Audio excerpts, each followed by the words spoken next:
Seems like so much more complicated than it should be. All right. Yeah, it's definitely working there. I just don't know if it's coming through on the stream, like if it's picking it up. Let's find out. All right, I am here. Yeah, it's. Oh, you know, that's coming through my speakers. There. I just don't know if it's coming through on the stream, like if it's picking it up. Let's find out. All right, let's see. I'll send this link so I can send it out in an email.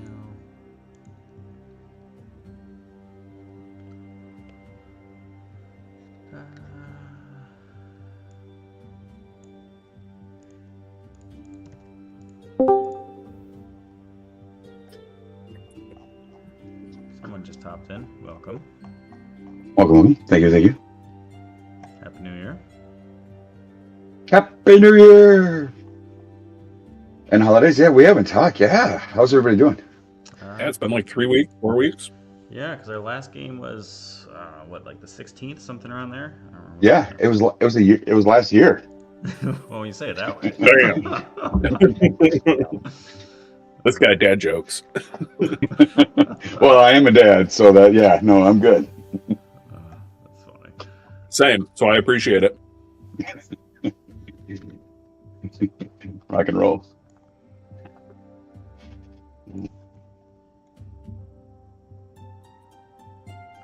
Yeah, Brendan, it's funny because it's true. That's how that works. I know.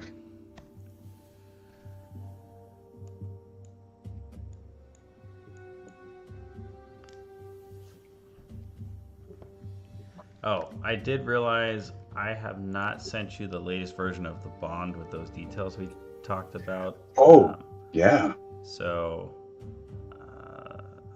let me. What is happening here? Let me grab. I'm just going to grab a screenshot and drop it in.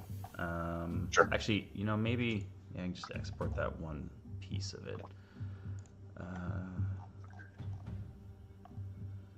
I think this is probably good enough because you just need the level 2 stuff.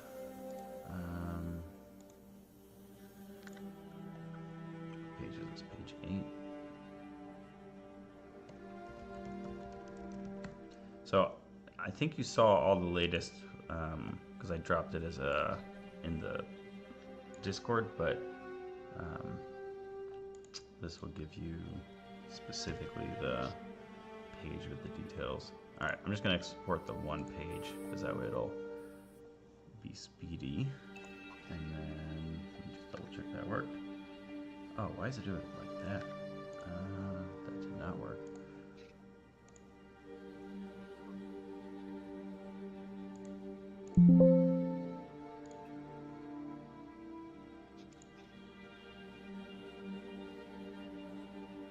Oh, it's exporting it as a spread. Okay, figured it out. Got it. You guys can hear the music in Discord. Can you actually hear it on the stream as well? I have not turned on the stream. Here, let me just drop a link to it.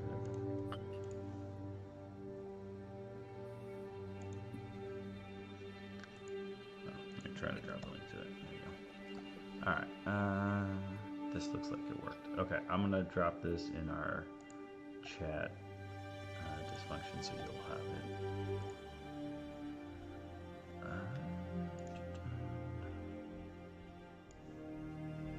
Here we go.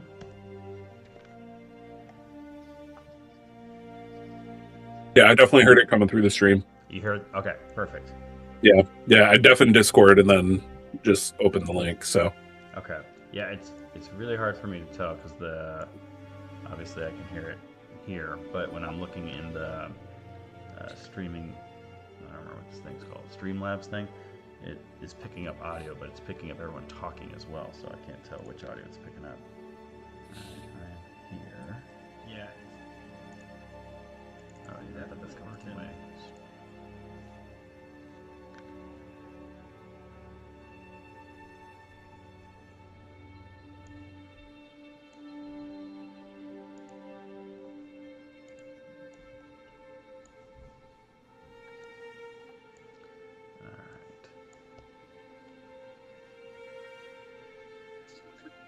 Quick question on that dire variant. Yes. Increase the size of the companion by one category. The companion counts as one size larger when determining carrying capacity.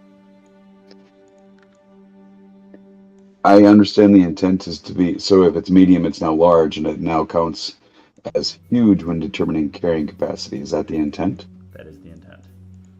Okay. Is there a way that we can make it clear? Probably. Yeah. Yeah, I mean, for almost I mean, all I understand it. Yeah.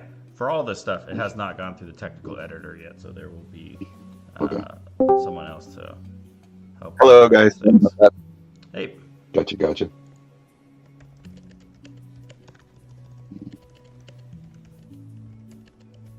I don't know if I expressed this in the channel. I love all of the changes that you're doing to this. Awesome. I hope that it's not making it too powerful. Well, when we do the actually, math, I do hope it's making it powerful, but I hope it's not breaking.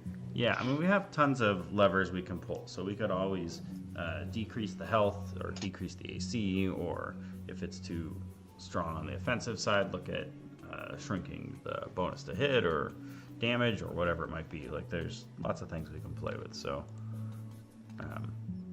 I'm not overly concerned at the moment. Oh, we're waiting on Serb. I just realized. Yeah, he said he was running an errand and should be here momentarily. That should be okay.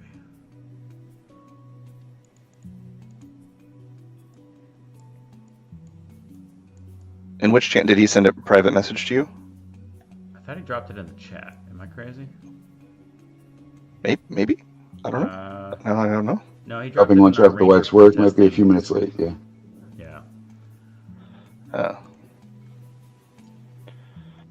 Yeah. Okay. Cool. Yeah. I got screwed today because I had like a couple of things planned, and one of the places didn't open until 11. And I was like, "Gosh, dang it!" Oh. So I got here as soon as I possibly could. Yeah. I wouldn't have been late if my wife didn't insist on me bringing her lunch. All good. Yeah. So. All good. All right, so I guess I'm going to go ahead and go live here. Well, I guess we are technically live. I will transition to my screen, though. I can't remember how to do such a thing. Button has moved. There we go. All right. I think we're good. Okay, so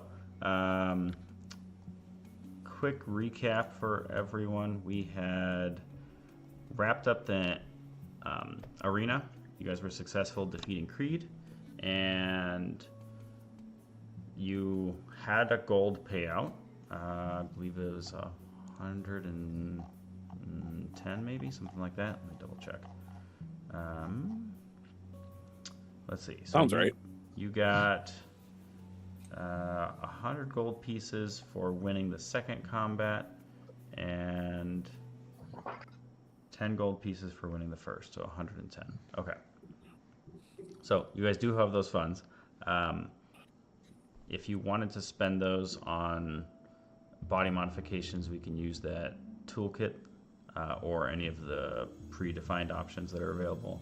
I was talking with Serb about building 2 more for one of the other products that we could play around with as well. I think it's going to end up being, I can't remember what we had said, something about like a tongue replacement.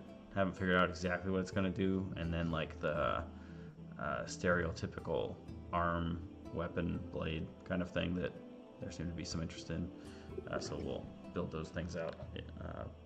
I don't know about before the next one, but sometime soon, if anyone is interested in that stuff.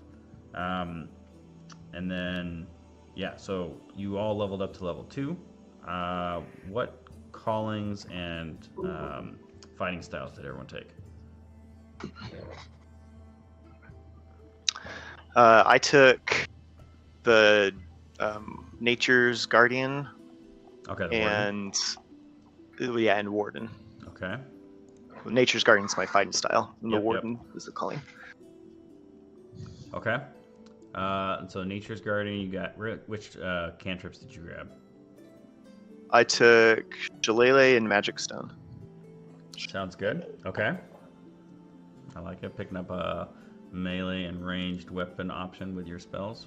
Sounds great. Oh, you have all the spells too, right? I sent those to you. Yep. Yeah, Okay. I took Binding, Mud, and Entangle. Oh. Nice. Okay. Yeah, I had built that for something else, and then it never ended up making it to the product, and so it's like, okay, well, I still have this somewhere. Let's use it. I thought it was a fun one. Yeah. Yeah. Does that mean you're doing? Is that one of those? Are you going to be another control guy? Yeah. Okay. Yeah, I'm gonna go pretty much like control, and I'm gonna go Swarm Keeper, which lets me like move things around the battlefield as well. So I'm gonna try to play into more of a control build. Perfect. Sounds great. All right. Brain, where do you work? Guess I'll go next. I took the Predator Bond. Okay. So that's the heightened instincts and the follow through, and then I took the whatever the one that gives me bonus to my bow attack. Archery. What does it say? You know, +2 bonus. Fighting to style attack archery. rolls. Yep, that's Okay. Yeah. the one. Yeah. So he's sitting at +8 to archery attacks now. Solid. Nice. So that'll be nice. All right. Dysfunction. What do you have? I took bonded. And what about your fighting style? Oh, that was the defense. Okay, so you went defense, you went bonded. Which traits are you playing with? Right now it is the dire variant. Okay, and are you still thinking of doing like mounted combat? Yeah, I have mounted combat Okay. All right. as my that's- human. Sounds good. Yeah, because you picked that up for your feet, right? Yep. Okay. Cool. I like it. And then Wang, what do you got? Yeah, so I've got the defense fighting style, and then I went with the predator bond. Okay. Sounds good. And how's everyone feeling about the calling options?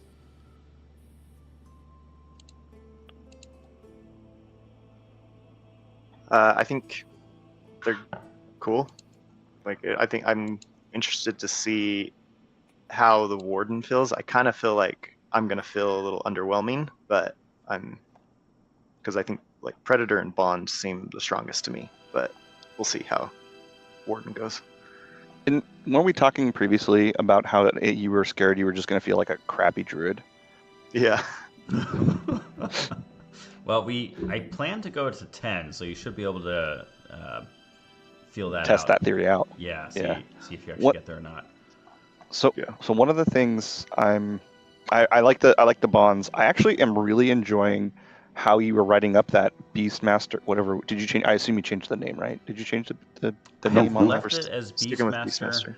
Beastmaster. I think the challenge that I don't know that I can overcome is player expectations. So Yes. in D&D, Yeah. they expect the Beastmaster to have a pet, and Right. yeah, it's He's got to be like He-Man with his Yeah. battle cat, right? yeah, and so the Cringer, yeah. the version that I was working on is like definitely like different flavors of that sort of thing. And obviously, if you run like the Bond, you'll be the best Beastmaster Ranger option that there is. So I don't think I can change that name to something else without causing confusion. Even if there's a better name, I think we're going to be stuck with. But we could always, when we run that campaign, if there's enough interest during that campaign, to change to something else with people who like we could say this is the Beastmaster subclass that's going to be part of this, and then do a poll to see like should we keep that as the name or change it. I think something like that could work, and that way everyone who was going to buy it already knows what it is, and then they can decide, there's a better option. Speaking of players' expectation, that one guy, that dysfunction guy, what a dick. So besides that, I like how you're going with the current design of like, I want to make the subclass feed into the bonds, or the callings. Feed into the callings.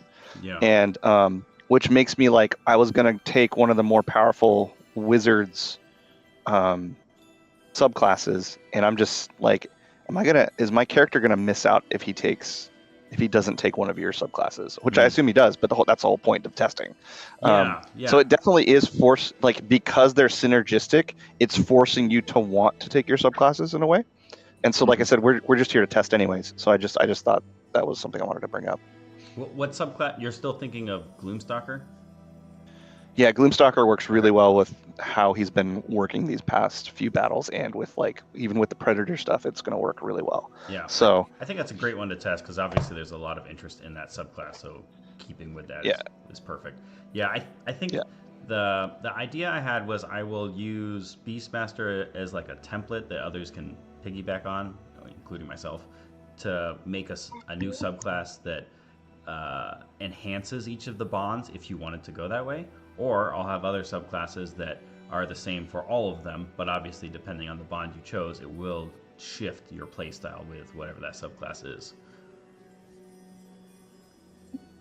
that's interesting, having the different subclasses, the initial three. One focuses, they all work with the callings, but one is like focused on the beast. They're each of the individual callings. That's kind of cool. It's a cool concept. Yeah. I think I don't know. I keep taking a lot of inspiration from Warlock since they've done some different things, because I really liked the idea with how, like, the core, like under the hood, is exactly the same for the Warlock, but the difference is that, like, when you take one of those packs, you may shift your gameplay. You get access to different Eldritch invocations, etc. And that's kind of where I'm going with the look and feel of the Ranger Companion, is what the Warlock can do with their familiar. And so that's, you saw me post that, copy and paste that in a couple of my responses. Mm-hmm. And so that's my guiding star. If the Warlock can do it, why can't the Ranger do it with their Animal Companion? Yeah.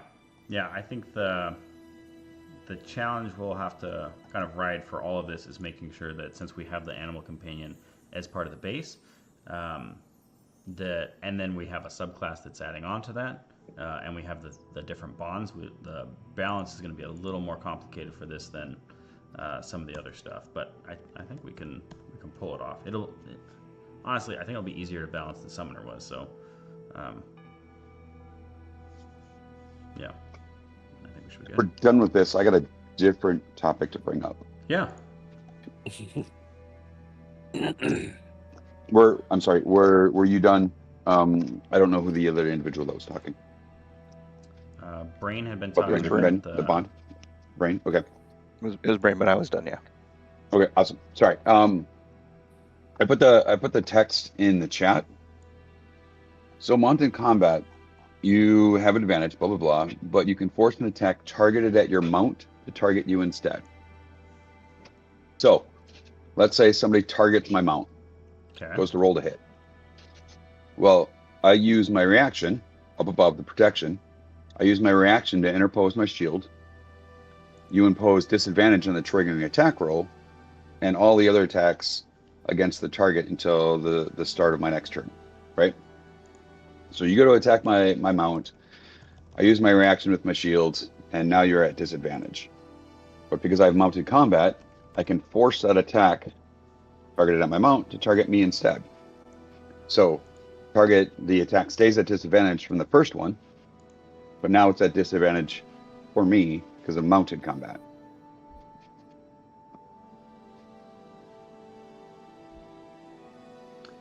Say that one more time. How are you giving the Okay, disadvantage? Order of operations. You target my mount, Yeah. and I use my protection fighting style. I use my reaction with my shield to impose. You now have disadvantage on a triggering attack, and all of your other attacks against my mount. How did you get protection? Fighting style. Yes, but that's No, not one of the options. Sorry, I know. Sorry, this is my question though. Oh, okay, okay. I This didn't is a take this one. I took hypothetical defense. If Yes. this stuff worked. Yeah, okay. Because I thought you'd taken defense, and it's like this Yep, I doesn't do what I think it does. Then Nope. you're talking about the other fighting style that like the fighter has for when a character is within 5 feet of you or whatever, imposing disadvantage. Yep. Okay. Or if I take fighting initiate or fighting whatever, feet to grab my another feet. One. Yeah. Yep. I got To you. grab You can't- this at But fourth level. the in the ranger class, it says you can't take another fighting style, even if later you could. You can't take a fighting style option more than once. So, like, you couldn't take defense twice, but you could take defense and archery if you got access to a second one. Oh, I see. Okay. Yeah, I just copied can't- their wording for that. So, Yeah. but Okay. yeah, the intent was like you couldn't just keep picking up archery fighting style, like grabbing Right. the feet, but you could grab archery, Gotcha. then you could grab defense, then you could grab Something else. guardian, whatever. Yeah. Okay. I see. Okay. Does Alright. this mean that your guy is going down the path to taking 2 levels in fighting? Or you could just take the fighting initiate feat. Oh, the Yeah. just Yeah, the that- feet. Yeah, that's true. That's what I was talking about. Yeah, At you fourth could level, dip one I'm level gonna of take that fighter if you wanted, because you could Nope. get fighting style on that. have to get- But okay, so That would reduce my animal companion, right? And we talked about that a little bit in the chat. So Yes. the only thing that's dependent on my ranger level is my RC's hit dice, hit points. Correct. Yeah, So everything I else is could- based off of I could your even- wisdom for your companion or proficiency Yeah. bonus. Or I could even take a level of druid, whatever it is, or something that says your spells now act for your. Well, and that would be a different question, about getting your spells to affect your companion. But anyways, I'm not doing that now. Let's see. This question. So for protection, protection. when a creature you can see attacks a target other than you that is within 5 feet of Yep. you, you can use your reaction to pose disadvantage on the attack roll. I think that's fine, Yep. but this is on that specific attack roll. It's not disadvantage for all attacks. So it's you impose disadvantage on the triggering attack and all other attack rolls against your mount until the start of your next turn. That's the whole complete sentence.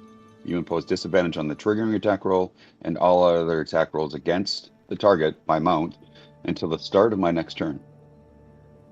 Sorry, are you looking at 2024 or 2014? Because I'm looking What at is this? 2014. I Okay. think. Let me I'm not even worried about it. So let's just focus on the. I guess this is 2024 then, if this isn't the wording. But you impose disadvantage on that triggering attack. Yes?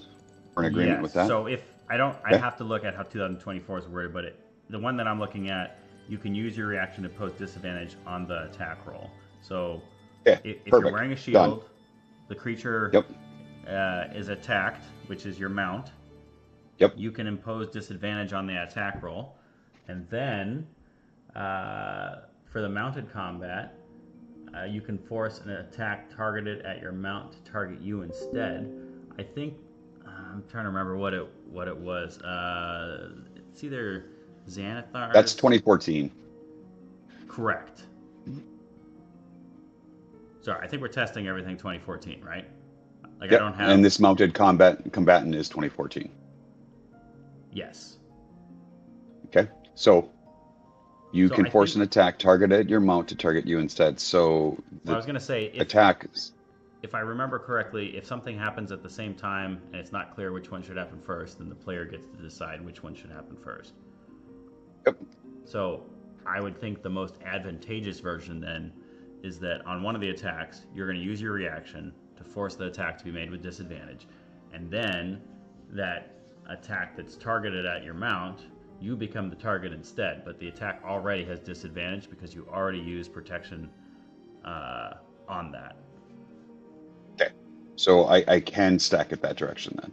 I would think so, because when, like, if I'm reading this, so the trigger for protection is that a creature you can see attacks a target other than you that is within 5 feet of you. So, triggers met. You can use your reaction to make disadvantage on the attack roll. Now that your pet is being attacked, you can use the mount in combat to force an attack that's targeting at your mount to target you instead. But you already made the attack have disadvantage. I don't see why you couldn't stack those two. Perfect. So, but again, that's one attack. If we're looking at, I have to look how the other two things stack, because otherwise, if you're able to make all attacks against your mount have disadvantage, plus you can make all of your attacks that have disadvantage now targeting you instead of your mount with those two things. That seems crazy strong. I don't know if that was. Well, I mean, the easy answer is just don't attack the mount and attack me then. Yes. Yeah. After they do it the first time, they're like, oh, I see how this works. All right, I'm not going to keep attacking your mount. I'm just going to attack you, and I'm not at disadvantage. Awesome. Yeah. Yeah. And I mean, depending on what you're fighting, like it may just be attacking you anyways and ignoring your mount. Sure. But okay. Yeah. So clearly, I'm going to go for the direction of trying to, synergistically fight with the bonded companion, protect it, this, that, the other. Like that's the build that I'm going with. Mm-hmm. So I'm just looking at different combinations, synergistic combinations. Okay. That sounds good. Yeah, I don't have any issues with testing all that stuff. Just as long as we're all using the same version. I've only built this for 2014 at the moment. My expectation is that I will add in weapon masteries, and I will need to look at the spells for 2014 to see what varies there. But I don't think there's a ton. There's obviously some wording updates and whatnot. But yeah, I think we should be good to go.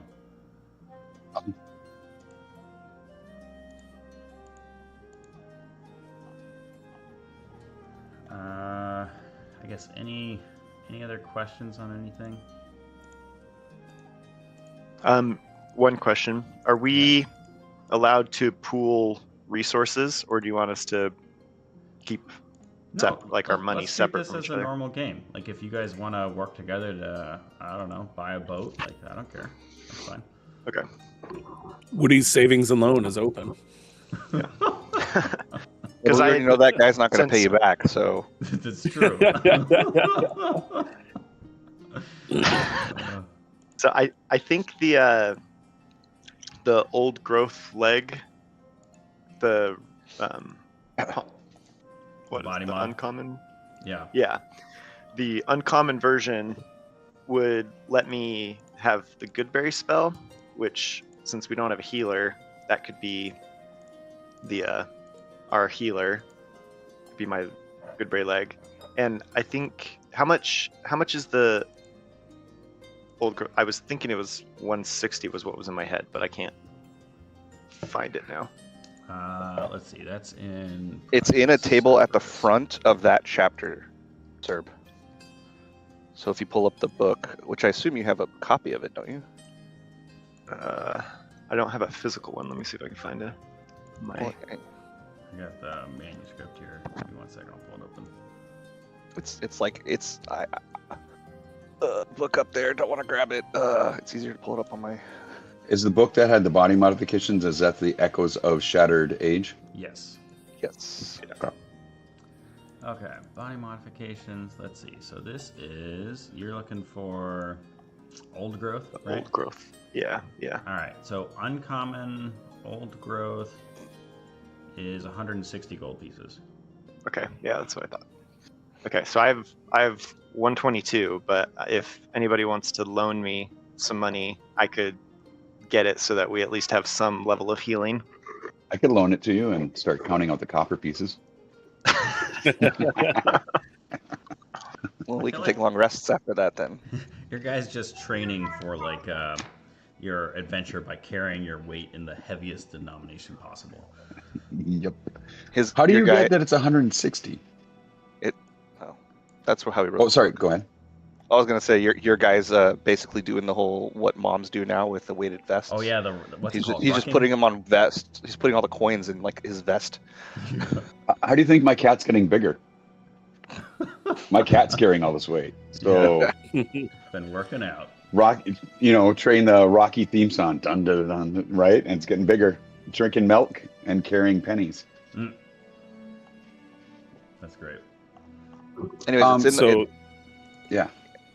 I was going to say, thematically, I was looking at the Fire Elemental Heart Infusion from the Tome of Endless Wonders.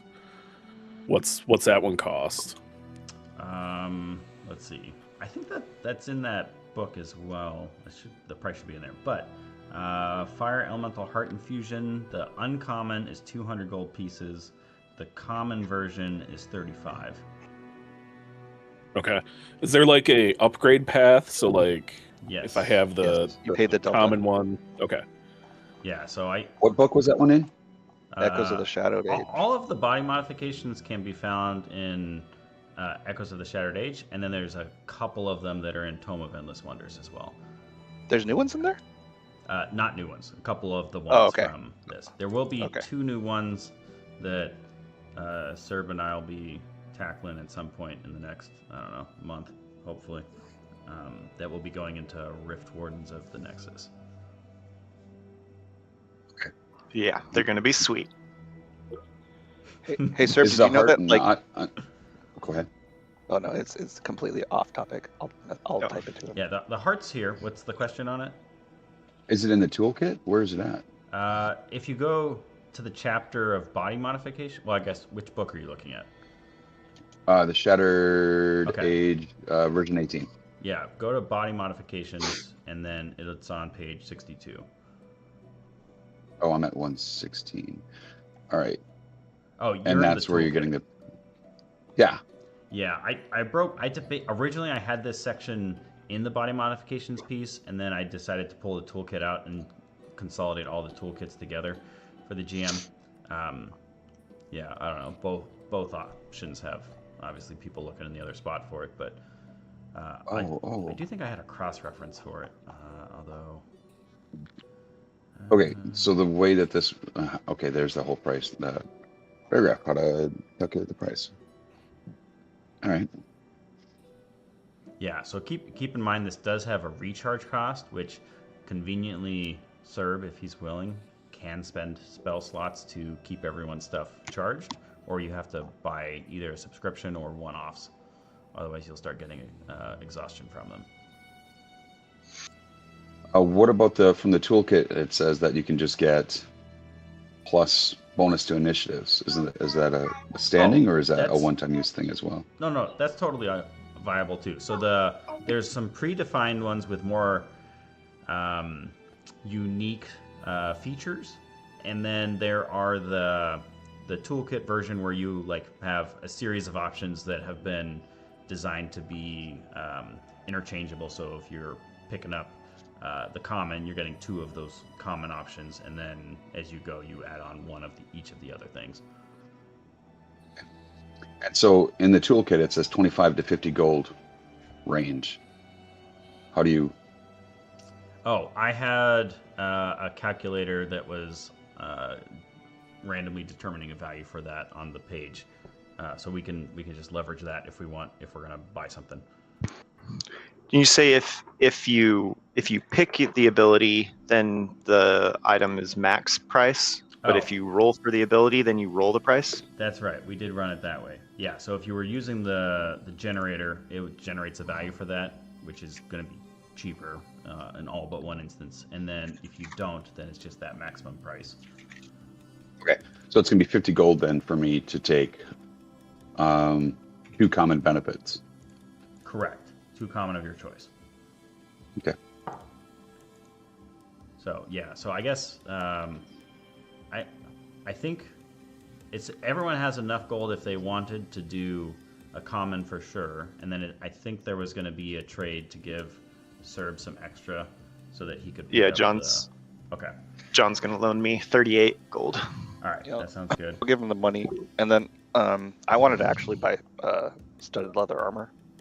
Okay, yeah, I'll gears available that would be standard gear. So any of the non-magical armor, weapons, other common items, health potions, etc. You guys can buy. Maybe I'll wait another level. I'll hold off on the 45 for it's just 1 AC at level 2. I think I'll be fine. Okay. Now Serb's gonna keep track of all the times it was 1 away from not getting hit. That's your goal. Well, since you didn't buy it, there's gonna be a lot of those. Right. All right. Yeah, I was fine, I'll gonna- buy it. I'll buy it. Whatever. Okay. Okay, so Do it's you need more 38 money? to Serb. Okay. No, I don't. So it's 38 to Serb and then 45 for the armor. Okay. And just so we're all on the I'm same gonna- page, my expectation is that we will, if we have time, I don't know if we'll make it or not, but every session we'll be doing a new encounter. At the end of that encounter, may or may not happen within that session, you'll level up to the next level. So we'll progress relatively fast. If people are feeling like we're falling behind on gold or anything like that, just let me know, because this is obviously accelerated so that we can test out the ranger levels, and so there may not be as much income coming in as would normally be expected. So just ping me if that's not happening as needed.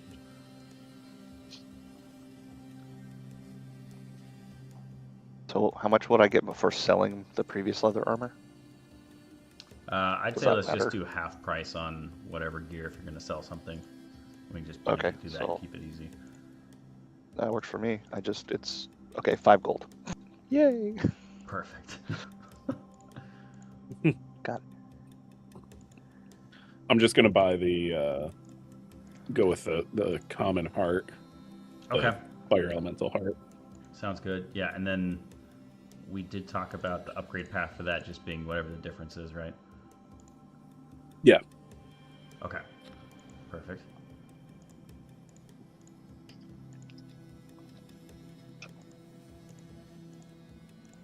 I'm going to take a common body modification. I'm going to gain a climb speed and a cantrip.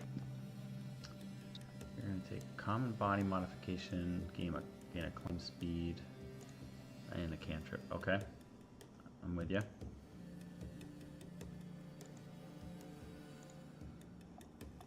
All right. Anything else?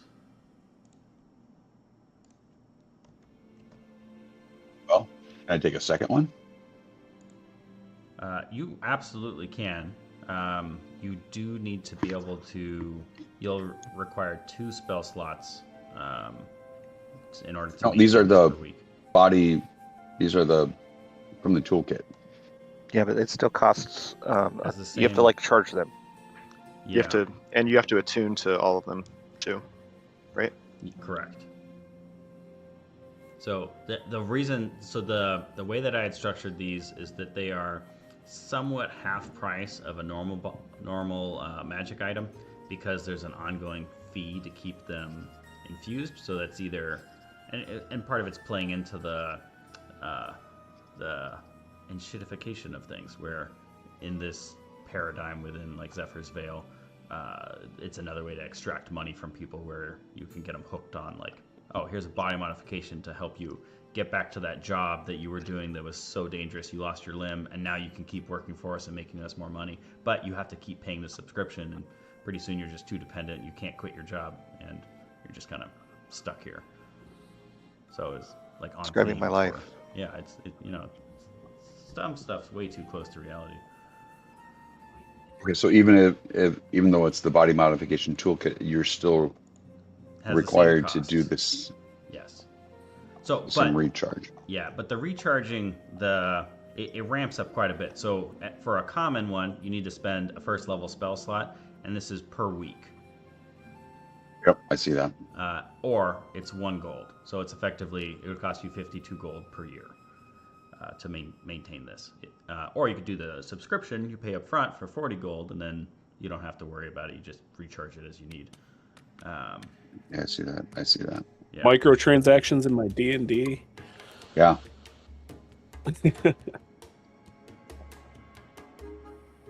Huh.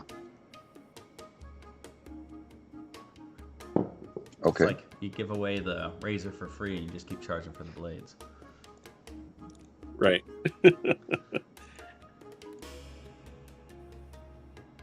All right. Well, then I will reevaluate.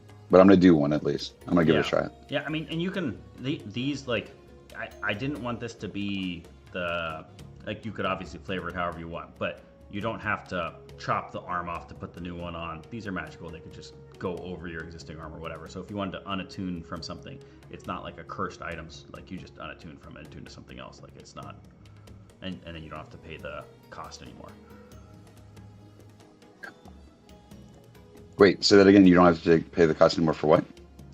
Like the ongoing cost you'd have to pay, like if you paid, if say like right now, if you bought 2, you paid 100 gold, and then you find something that like, ooh, I'd rather use this magic item we bought and this magical, I don't know, shield we have, then I unattune from one of these body modifications. Like that's fine. It's not like you don't have whatever it was that you attuned with. It's not meant to be punishing in that sense for the character.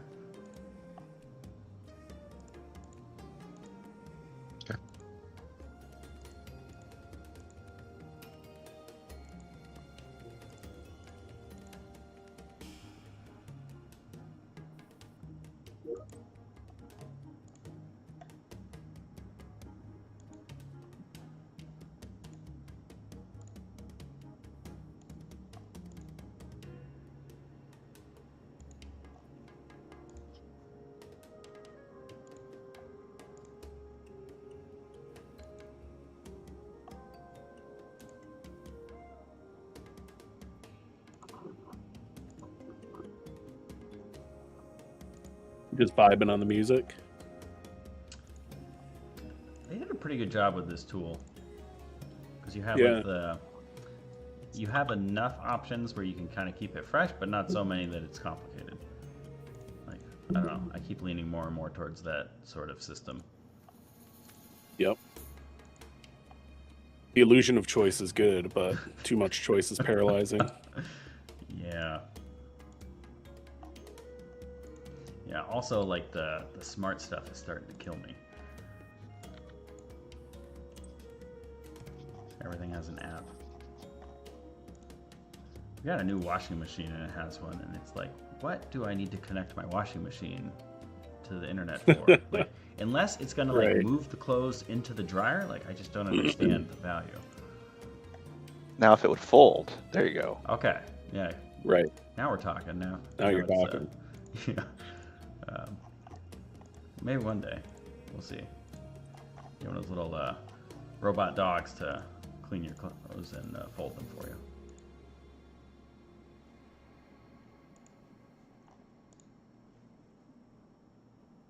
So I guess as like follow up to the event that we participated in last time. And apologies because I wasn't here at the end of the session. Do we have further instructions from Creed on what our next steps are here? You're supposed to go use your funds that you won from the arena to outfit yourselves and prepare for the excursion. Okay. So effectively, what you guys are doing right now, figuring out what gear and equipment you want to get. Okay. And are we using just basic? I guess just the basic costs, like in the player's handbook or something like that, in terms of equipment costs. Yeah. Okay. So the only thing not in there is the body modification stuff, which has the prices given if you're buying like a pre-made item, or if you're going to go with the custom one, then just you're doing the high end of the tier there. Right.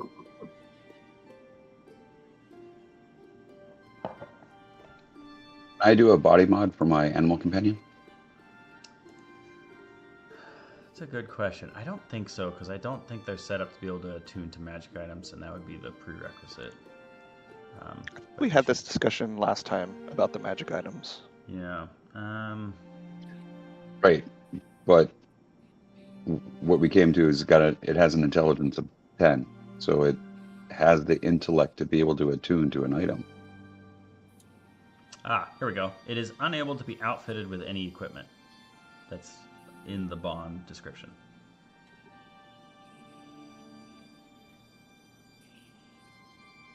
So I would say that magic items count as a type of equipment.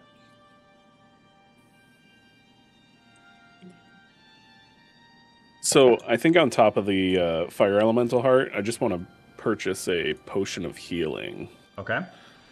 That'd be like 50 gold, right? Yes, 50 gold for a minor. 4 plus Can't 2. remember the Yep. tiers now. Yep. So, question: when you're running your comparisons, the existing Beast Master, the animal companion from Tasha's, they can be equipped with equipment. How are you going to compare 2014 Tasha's versus Ranger 2.0, Ben? Well, I think this is going to harken back to that conversation about I'm not looking at matching the beast from Tasha's per se, as much as matching the ranger's power to the other classes. So, Sure. Okay, let's look at that then. yeah. So The Ranger's companion can attune to items. Yes, but that ranger also doesn't have prey preparation, and it also requires its No, bonus action to I use get that. My question is, how do you account in the mathematical statistics of the one ranger class having essentially 6 attuned items and the 2.0 only having 3? Well, I guess the thing that I would be looking at is I'm not planning to build out a whole bunch of 2014 Rangers and see how they stack up against all of the rest of the 2014 classes other than what I've already done. My plan would be building out the new version of the Ranger and seeing how it stacks up against the rest of the classes. So as long as people are happy with like the content that, like for example, the Bond, if people are happy with this Ranger companion that this Ranger can get, and this Ranger is on par with playing with the Paladin and the Fighter and the Warlock, etc., then it doesn't really matter what the old one could do. Sure, but the Paladin and the Warlock, the Fine Steed or the Familiars can attune to items as well. But that's what I'm trying to understand. Let's take the Paladin class. Fine Steed can attune to items. Warlock, Familiar can attune to items. So they have 6 items, and this one only has 3. How do you compare? How do you account for the loss of attunements when you're trying to compare power scales? When you're trying to compare the metrics? I guess Power BI metrics. Yeah, I guess I would still say I'm looking at the balance for this class compared to those classes. I haven't considered doing extra attunement slots because if you can actually do that, I haven't looked into that, but based on what you're describing, it sounds like raw it would be allowed. I don't know if DMs are actually allowing that, but if you can get 6 attuned items with having a pet, then that, if your game is high in magic, then that's probably just going to push that class always being above. But part of the issue is I don't include any magic items in any of the math because magic items are so dependent on the campaign and they're not required. Absolutely. So because but there would be that, there should I wouldn't be considering that as part of the balancing because that's going to be up to the DM. Right, but the same way that you've given magic resistance the equivalent of an AC, right? The mathematical value. Mm-hmm. Right? You in one of your chats you said that magic resistance is the equivalent of +2 to your armor class. Mm-hmm. Yes, but I guess it goes back to if we're going the magic item inclusion route, I can't do any of the balancing because it's going to be dependent on the game, and so No. I'd have to look at all of the stuff for like fighter. What can they pick up on magic items, and how does that factor? No. Sorry. So to try to finish that thought though, if magic resistance is the equivalent of a +2 armor class, mm-hmm. is like a magic attunement equivalent to like a +1 to hit, or is it the equivalent of a +1 to armor class, right? Have you Well, attributed it to a mathematical value is what I'm asking. no, I haven't, because it's dependent on the DM. So if you've got a game like I have been part of some of these discussions on on Discord where some people, by the time that they have reached, I don't know, level 15, 16, they have 6 legendary items, a handful of very rares, and you have other groups where by the time they hit 20, every character only has very rare. No one found a legendary. And like the final quest they're looking for is to get one. And because of the disparity there, it's going to be like impossible to come up with a value that would work across games. It would have to be a standard to say this is what you can do at each level and all the DMs follow it. Like, and that is doable with spells. You know when spells come out, you know who has them, you know the distribution of classes that are played to almost guarantee that there will be someone in every party that can cast spells, etc. Like that is much more refined into a place where you can build a formula for it. But on the magic item side, it's all over the place. It would be extremely difficult to build that, and I just don't know that it'd be worth the time, because obviously there's an opportunity cost. Any time I'm spending doing something like that is time I'm not outputting more content. So I just Gotcha. I don't know that the value's there. Speaking of time, could we Yeah. move on? Yeah. All right. Any other Nice segue. questions? Otherwise, I think we should dive in. Also, any chance Creed's Codex is ever going to get fixed? Creed's, yes. I'm talking with the developer about trying to figure out what the issue is. As far as I can tell, Airtable changed something, but they said they didn't change anything. And then it gets pulled by this company called Render, and they said they didn't change anything. So right now, both of them just pointed the finger at the other one, and it's like, you guys are killing me here. I didn't change anything. Someone has done something. So yeah, I was trying to look at the magic store to see if I could find something for cheap, but it wasn't working. Yeah, no, I unfortunately I have I'm trying to get this campaign off the ground. Once this one's launched, then I'll shift gears and see if I can focus a little bit more on trying to get that fixed. But the short version is everyone's pointing fingers at someone else, and I have not been able to get to the bottom of it, unfortunately. So yes, but if you have specific questions on stuff, I am happy to just manually go pull that stuff for you. Now, when you said that Airtable didn't make any changes, is that because didn't they rebrand their AI native platform? I don't know. I know that they're starting to push like their AI agents and Vibe whatever else coding. they can do, but it's a That permissions issue. changed their backend systems. Yeah, that changed the APIs and the permissions and all the security stuff in the backend. Yes, So that's my assumption is that they have did changed make changes. like how they authorize actions to be done. Yeah. But whatever it is now breaking, and They're saying that they're not. Yeah. yeah. So Even though they're saying they didn't, but they did. well, and Okay. that was my Anyways, thought. sorry. So yeah. Anyways, yeah. Well, we can chat about that some other time. But I haven't been able to get that fixed, Brain. Unfortunately, there's too many of these systems that are like touching each other, and no one wants to take accountability for any changes. So yeah. But it's on my to-do list, and I'm talking with the developer I was working with originally on this to see if we can get this resolved. Okay, so you guys have got all your stuff. Everyone's ready to go, right? All right, Kevin. Yes. Okay. We're good. All right, perfect. Let's see. So,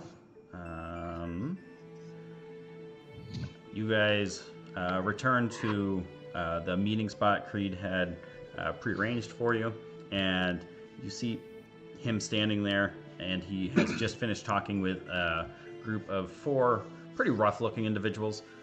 They've got packs on their back, and they're actually headed out of a gate right now. And he turns back towards you. Oh, good, you're here. Welcome. Everyone got all do their... we recognize? Sorry? Do we recognize those 4 people? You don't. Everyone got all their gear? I think so. Is this the next day or is this the same day? This is the next day. Okay. Yeah, sorry, I don't know if I said that or not. You guys Long are all rest. back to full health. Any spell slots you spent, you've got those back as well. Actually, I guess you wouldn't have had any spells yet. So yeah, all of your features have refreshed. Actually, before we head out, I need everyone to tell me what their prey preparation creature type is for the day. Did Creed give us any indication of what this mission was going to be before we left? You in general know that he is searching for clues in the desert outside of Zephyr's Vale. Past that, you're not sure. Okay. Do we know in general what? I was going to just say you would know that you're most likely to face some kinds of aberrations, monstrosities, or beasts out in the wilds there. And then there's also like rumors of like ravagers, like humanoids that are preying upon people or living out there as well. Those ones are a bit less substantiated, but the other ones for sure are there. So you know those are like you're unlikely to face giants or undead, oozes, etc. Right. Oh, okay. For Kermit, I'll take beasts. All right. I'll prep monstrosity. Okay. I guess I'll go for aberrations.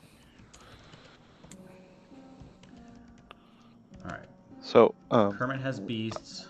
Wang has aberrations. Serb, you have monstrosities. Monstrosity. Okay. And I was going to do aberrations. Dysfunction's doing But aberrations. if we're trying to do the full house, I guess I'll do humanoids. Up to you guys. We don't have to. Do whatever you want. We don't have to cover our bases. Oh. Yeah. Yeah, you could. I'll go elemental. I don't care. I mean, last time I took a shot on humans, and it worked out for the second battle, but not the first battle. So it's all the way up to you, man. I'll do aberrations then. Okay. All right. So we've got beasts, aberrations, monstrosity, and aberrations, and then also I'm just gonna run through the names again real quick. Dysfunction, you're Kaylin. Serb, you're Junk Bloom, but you're going by Junk. Yep. Okay. Wang is Woody, and Brain is non-copyright Kermit. We only have to wait like 50 more years for it to be non-copyright, right? Yeah. If you're lucky. Not if the mouse gets its way. Well, the mouse does own it, doesn't it? That's right. Yeah. Forgot all about that. So, in this case, Kermit's gonna have he's not gonna have his mask on right now, as he's relaxed and not ready to go to combat. I think we're ready to go. Who are those guys? Oh, I've sent them off on another promising lead. Hopefully one of these will pan out. I've got, I think we're up to 6 groups at the moment that are trying to track down some of this information. So hopefully someone will strike and we can move forward. But yeah. Huh. How many have died? I don't know. I'm hoping none, but yeah, the first group went out, 3 days ago, and they're expected back in about a week, so I probably won't hear anything for a few days, but this close to the city, we're still pretty well protected. Oh, well, that's good. I guess. So, yeah, I think we're gonna be okay.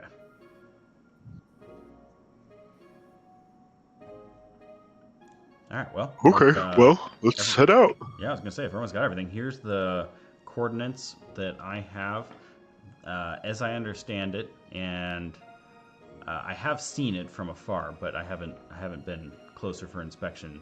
There are ruins here. There is, in theory, one building that, as far as I could tell from where I was looking, there doesn't seem to be a clear entrance to it. There obviously must be some way to get inside, and there are rumors of knowledge housed within. So, this is your mission, should you choose to accept it.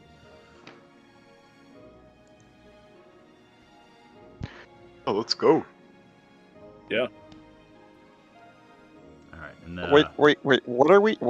What type of information are we looking for again? Are we looking for like a book or a fancy artifact, or what do you think we're trying to grab here? well, Did I pack my right bag? This is part of the challenge. We don't know exactly what we're looking for since we don't know what has been keeping the aberrations back and why it's failing. So I'm not sure. At this point, we're a little bit just trying to find anything that might work. But my best guess here is that inside, if you do get in there, there's likely are some books, some scrolls, anything that we can read and find out any more information about what's going on. Great. If it leads to magical gear that we can use to help fight the aberrations, that will also work, obviously. So right now we're just looking for any leg up we can get to help us push back this tide of darkness that's kind of sweeping over us. But so I'm not sure what's inside. I just know that there is a ruin with rumors of magical knowledge inside this building. The building doesn't seem to have an entrance, and I'm hoping that you all can figure out how do you get inside this place, and once you do, what's in there. Great, Okay, we'll just get make the in, cat carry everything. around. All right, so That sounds good. heading out. Let's see. Let me try to remember how we did this last time. Last time, I think I shared my screen, and then as long as I shared the whole screen, it didn't matter if I tabbed out, right? Right. Okay, let's try that then. Okay. You just have to remember not to share on your spoilers on the main screen. Yeah. Is this going to be a multiple day journey to get there? From his description, Are we going to have a long rest between? Yes, you should get a long rest between. It should take you about 3 days to traverse this section of desert. Okay. Then, Entire screen. because I could switch my bonded trait if when we get close. If there's no means to get inside, my cat can gain a burrow speed, Oh, that's an interesting and we thought. can just burrow into it. What's that? I said that's an interesting thought. Yeah. So I'm letting the party know that here's a building that we can't get into. All right, well, my mount will take burrow, and then we can just burrow into it. Okay. All right. I mean, I'm pretty tired of watching that cat use the litter box anyways. That might, I don't know, man. Those must be some giant poops. You don't understand. They're like as big as me, okay? I have to like duck every time he starts to go. Well, you're Run not away. very big. Chris, yeah, that's the cat's name. I mean, yeah, you're right. I'm not very big.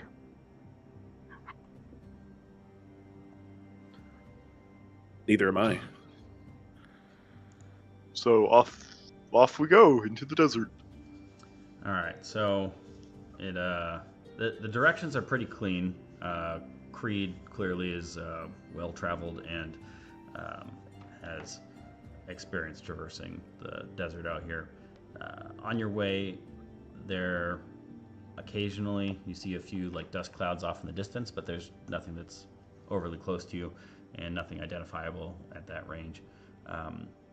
The desert changes from being pretty flat sands right around Zephyr's Vale for the first half day or so to some of these dunes and more like sandstone kind of rising up out of the sand. Part of this is because a lot of the sandstone was mined by Zephyr's Vale as a means to build the city. So if it was close enough, they kind of pulled all of that material into the city itself. And then as you get further out, you start encountering more of the varied environment. After 3 days, about halfway through that third day, you crest a hill, and you should be able to see what you can see on my screen now. Right? Yep. So as you crest that hill, you can start seeing there is some sort of like stone structure that looks pretty pristine, considering that it's way out here in the desert, 3 days travel from the nearest civilization, and there's no people about. There's no tracks out here. There doesn't seem to be anything that has recently been here. You do see a set of ruins, both stone and wood, that have clearly fallen apart, and then there is part of a statue that you can see off in the distance on one of the mountains there that has like a big stone face, and you're seeing what's on the screen here.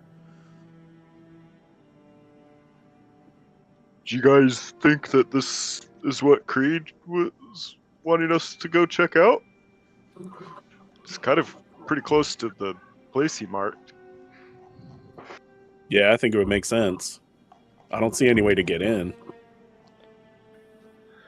Yeah, well, maybe if we get closer, we can see.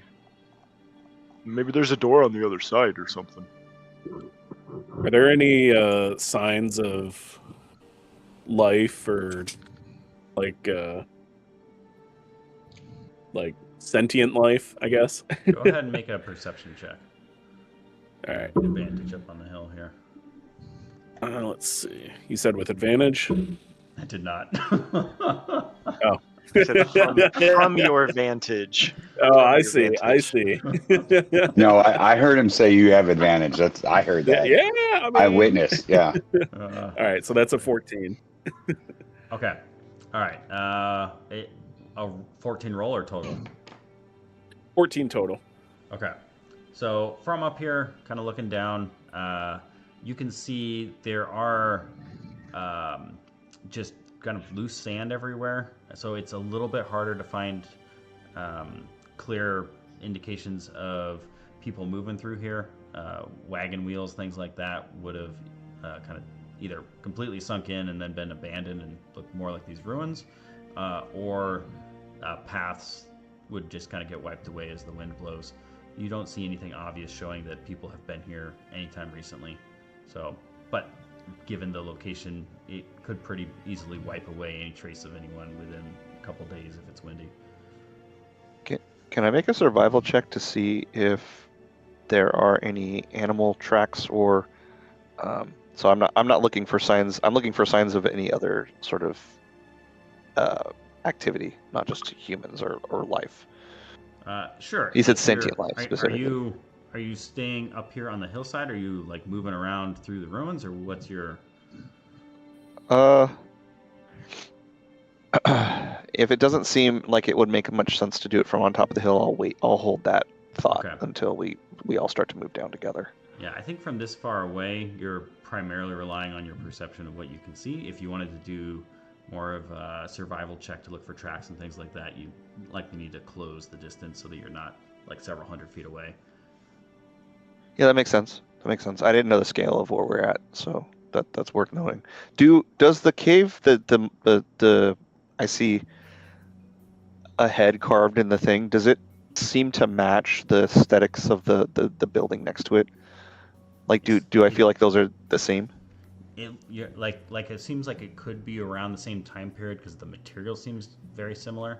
It does look like the craftsmanship is different, but you do see one being more utilitarian, where it's just a very solid, sturdy structure, and the other one is more of like a artistic piece of sorts.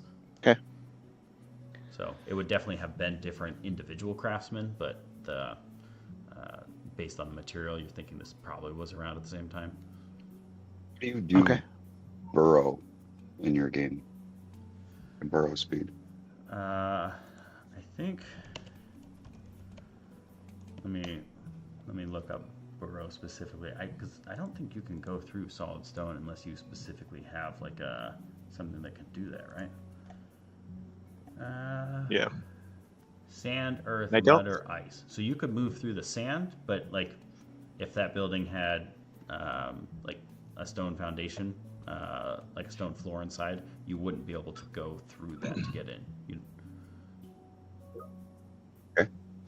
How do you work force damage or acid damage to stone? Probably run a damage threshold if we need to calculate that, so that you have to do minimum damage in order to actually damage the thing in order to get in.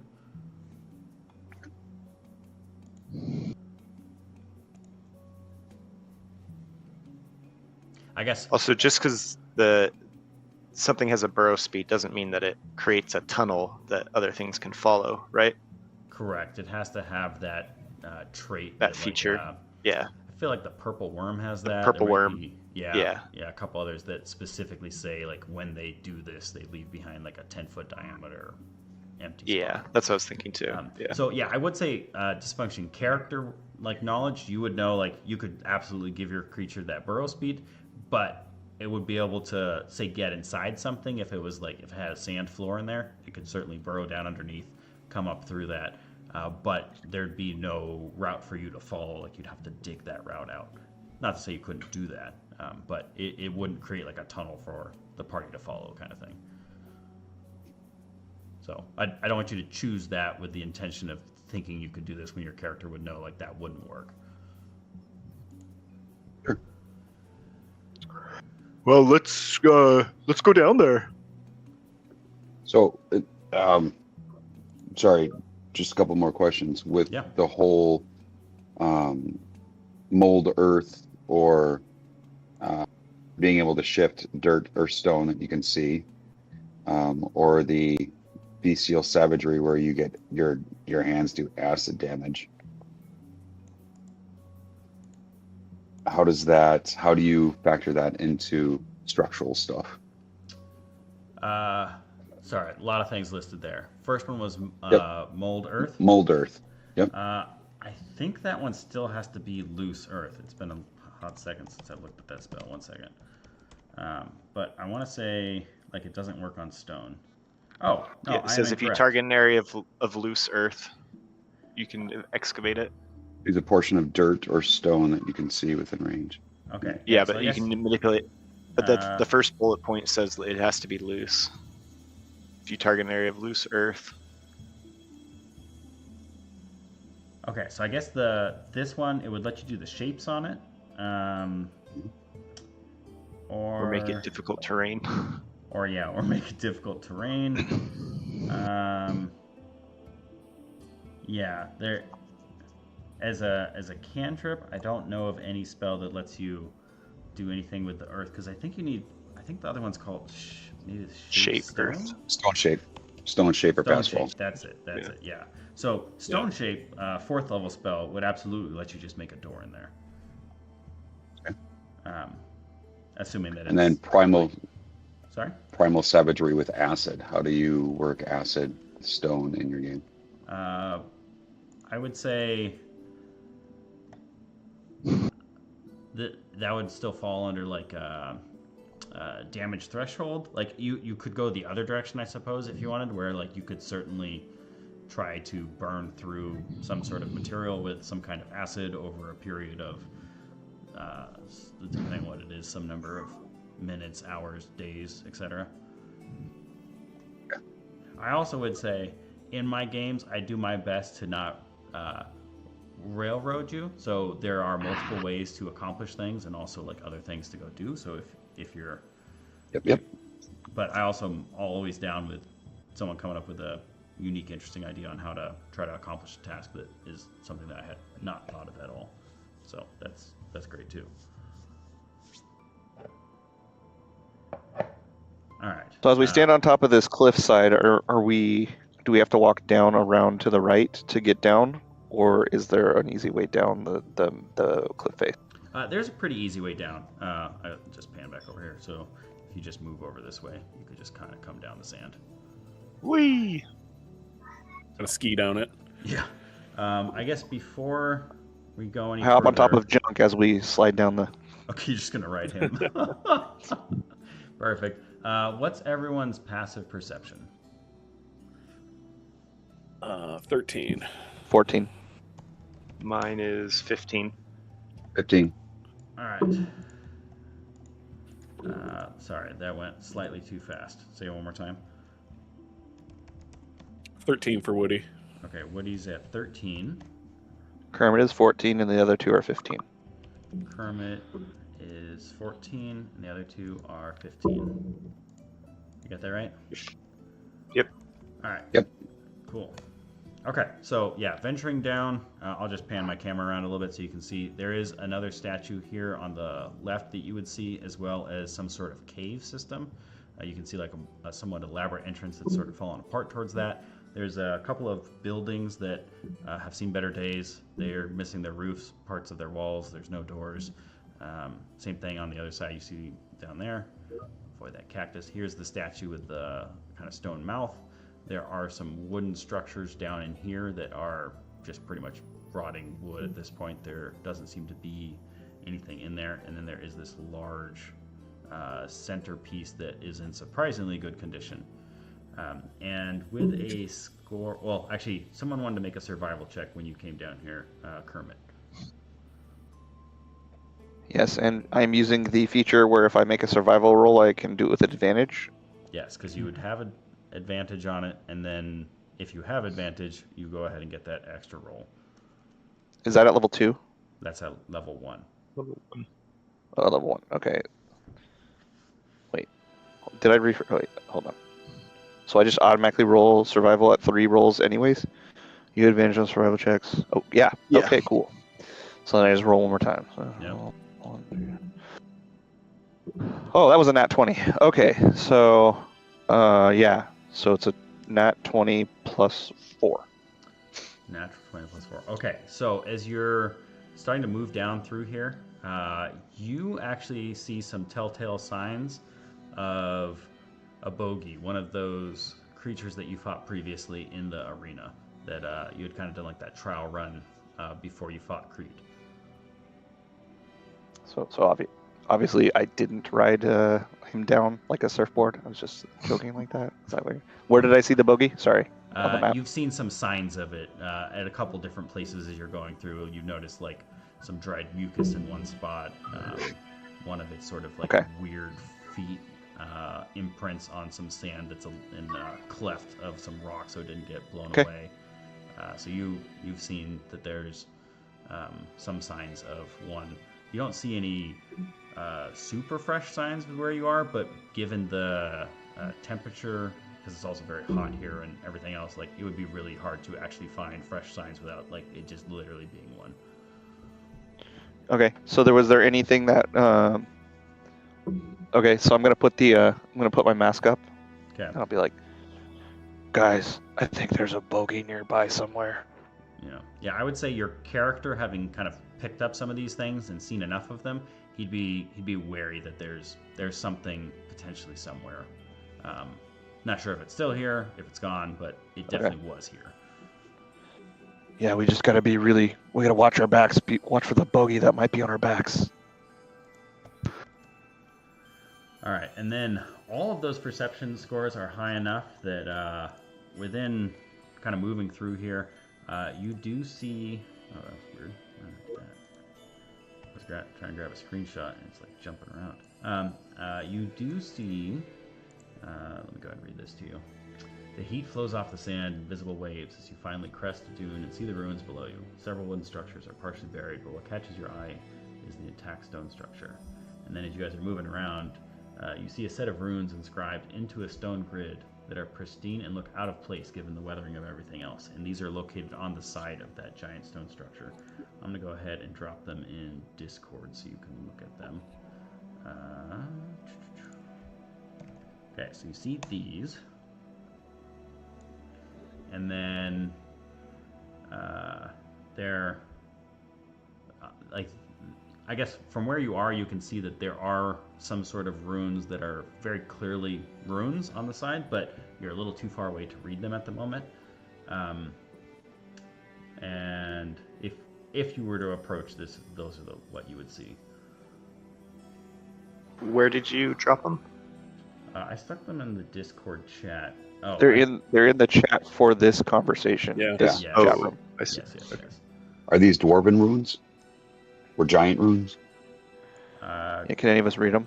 Yes, if you can speak Dwarvish, Giant, Gnomish, Goblin, Orc, or Primordial, you recognize this as the Dwarvish script. So you recognize the individual characters. So Yeah, I'm I can a gnome. speak Dwarvish. Oh, Okay, so we have a gnome, someone who can speak Dwarvish. And somebody who can speak primordial. Okay, perfect. So 3 of you then recognize these characters immediately as part of the Dwarvish script. Yeah, I guess if you guys are moving close enough to that, I need everyone to make a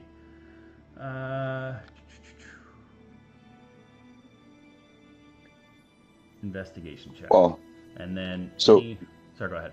quick question to the party. So we see this. Is that do we want to just head over there and take a look to investigate, or do we want to take note of that but keep looking around? I don't think I'm gonna stay. I think I'm gonna stay a little bit out of the way and try to find some sort of shadowy type of place that I can see, or try to stay with vision towards it, but not actually go up there. You're gonna try to find like a Light, lookout bright spot. light. I'm gonna hang back so that I can cover your back. Okay. I guess good question then. So if you let me get out of that view. So Oh, wow. let me grab a couple tokens. I can put you guys where you're thinking you're gonna be, and then we can go from there. All right. I need one more. Let's grab this guy. Okay. So you guys see the inscription like down here by one of these wooden buildings that's falling apart on the side of the building. Like, just zoom in, like right here-ish.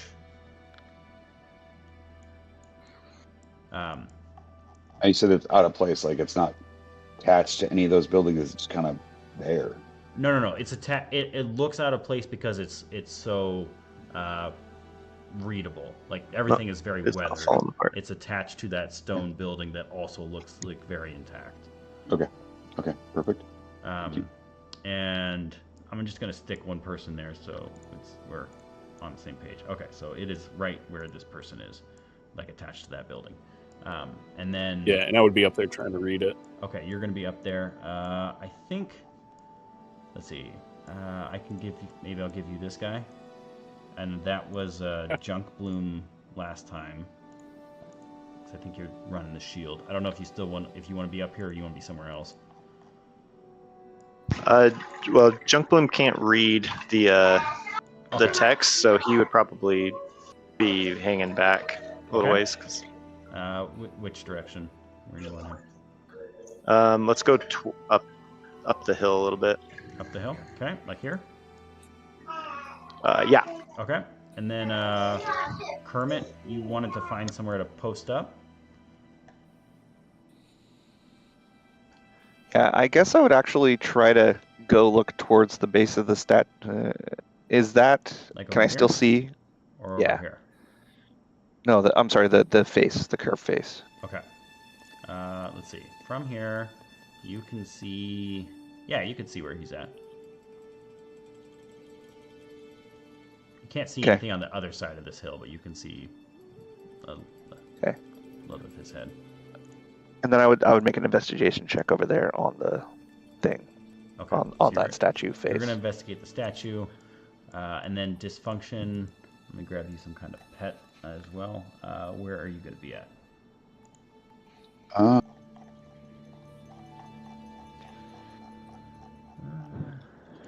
How does Arcturus handle the sand? Is he at difficult terrain, or is he able to?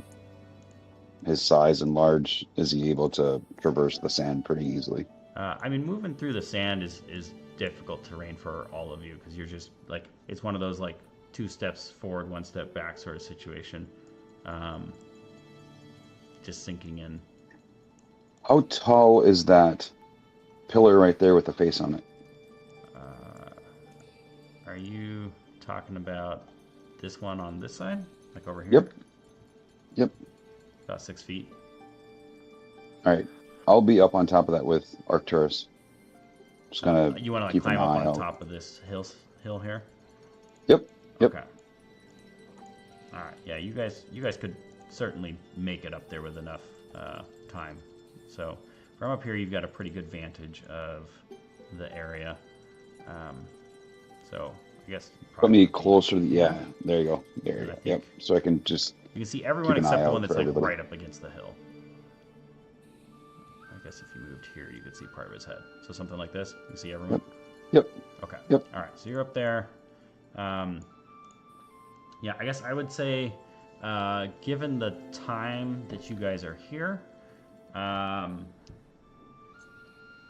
Kaylin, you can see a little off in the distance. There's another one of those dust clouds that's coming up that is from something moving across there, but it's pretty far away. You would guess at least a mile or two.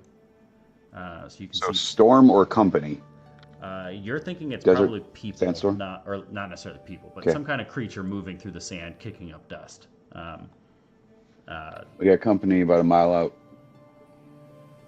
So it doesn't look to be moving like particularly fast, but something's moving out there. Sure. It's just I'll still notify the party. Yep. We got company about a mile out that way. all right. And then let's see. Someone's doing a check on the statue. Wang is checking the 15. runes. I rolled a And- 15 on the statue. Okay, you rolled a 15, and then Junk, you're kind of standing guard as well because you can't read. the Yeah, I'll script. just kind of keep my eyes open. I'm just looking around. Okay. All right, and then Wang, I need you to make an investigation check. Go ahead and do so with advantage as you approach the. With advantage. Okay. All right. All right. So that's a 13. Okay. Go ahead and roll a d6 for me. Okay. That is a 5. Okay. So as you approach the runes there, you can see that there's actually an inscription next to the runes carved into the wall that is weathered. This is hard to read, but you are able to read one of the rows. There's 6 rows, and it says, "I lost my head." Mm. All right. All right. And, I'll relay this to the others. and then Just what I can read of it. all right. Your investigation check of this sort of stone statue, as you're kind of poking around at it, pressing up against it, like it doesn't seem to be moving in any fashion, and there's no text written anywhere, though you do see what looks like it was probably some kind of plaque down below it, just based on its placement and size. Though at this point, it's pretty weathered and a little bit warped is the wrong word, but wavy, if you will, from just having the sand beaten against it for, you would guess, over 100 years easily, based on the level of weathering on this thing. And you can't even make it out if there's any text on this at any point. Okay. And then Kaylin yelled that there was, it said something about lost head, and I'm going to be like, there's a giant head right here.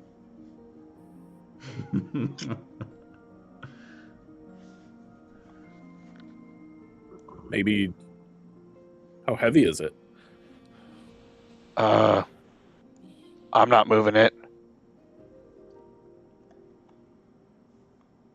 I guess how big is the head? Well, he said it was 6 feet tall. Yeah, it's like a 6 Oh, foot 6 feet. by, I don't know, And 5 it's- foot thing mounted to, or like carved into the side of this mountain.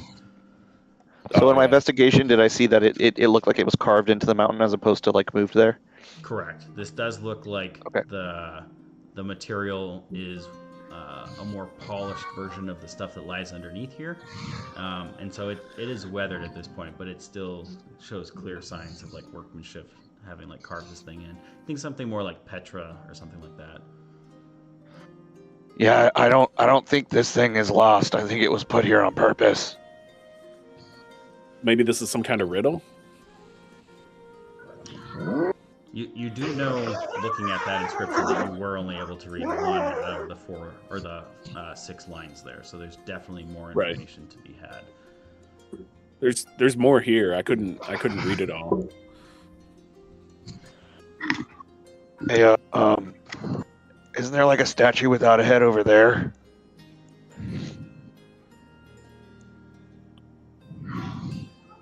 And I kind of Asking point me or for someone else? for Junk. I go, hey, isn't there a statue over by that cave without a head? I think so. I'll go over by the headless statue. Okay. Yeah, so heading this way, you do see that there is a head that has fallen down. Oh, this one's got a head. It's just on the ground. Yeah, based on the size of it, you'd guess that head weighs somewhere in the neighborhood of like 500 pounds. It's pretty heavy looking. Can I peek into the cave? Sure. So peeking in there, you can see that this, it looks like some sort of ceremonial location, and there's actually a decent amount of somewhat ancient-looking paintings on the walls. You can see a bunch of characters there. I'll just give you an example of one. Maybe. What's going on with my screenshot tool?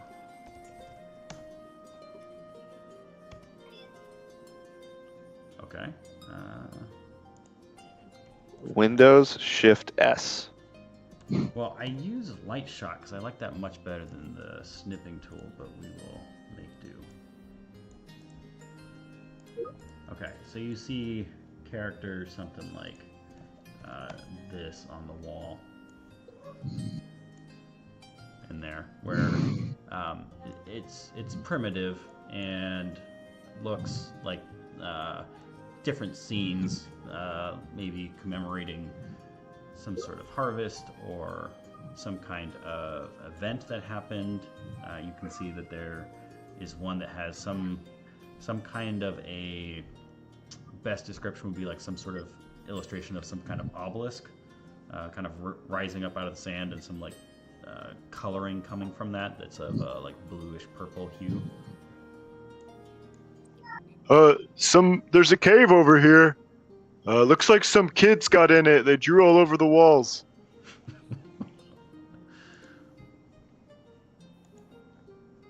But yeah, this I'll statue start does making have my a way head. over. Okay. How do you know it's kids?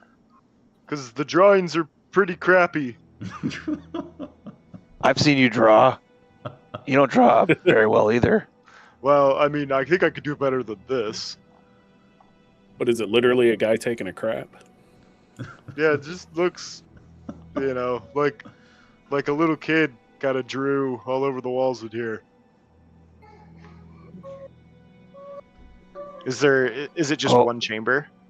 Yes, it just seems to be like a decently like sized cave. We're talking 10, 15 feet tall, probably 20, 25 feet in diameter, relatively circular. It looks natural. It doesn't look like there's things carved in here. You can see some remnants of what was probably some wooden furniture or something like that that's kind of fallen apart and decaying on the floor. And then just on the walls, there's just all of these different illustrations. Hey, I know you guys can't see very well in the dark. Should I go up there and look around?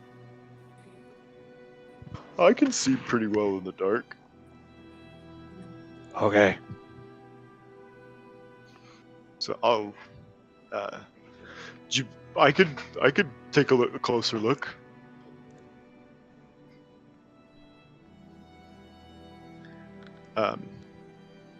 And then are there any like runes like what was on the over by the stone building in the room, or it's just the drawings on the walls? In here, you don't see any specific runes. Let's see. Go ahead and make a history check. Okay. That is a 6. Okay. Yeah, kind of looking around, you can tell these are pretty, they're just primitive drawings commemorating some sort of things that whoever was here previously thought was important to document in some fashion. Okay. Hey. So how do we help out each other without obviously metagaming?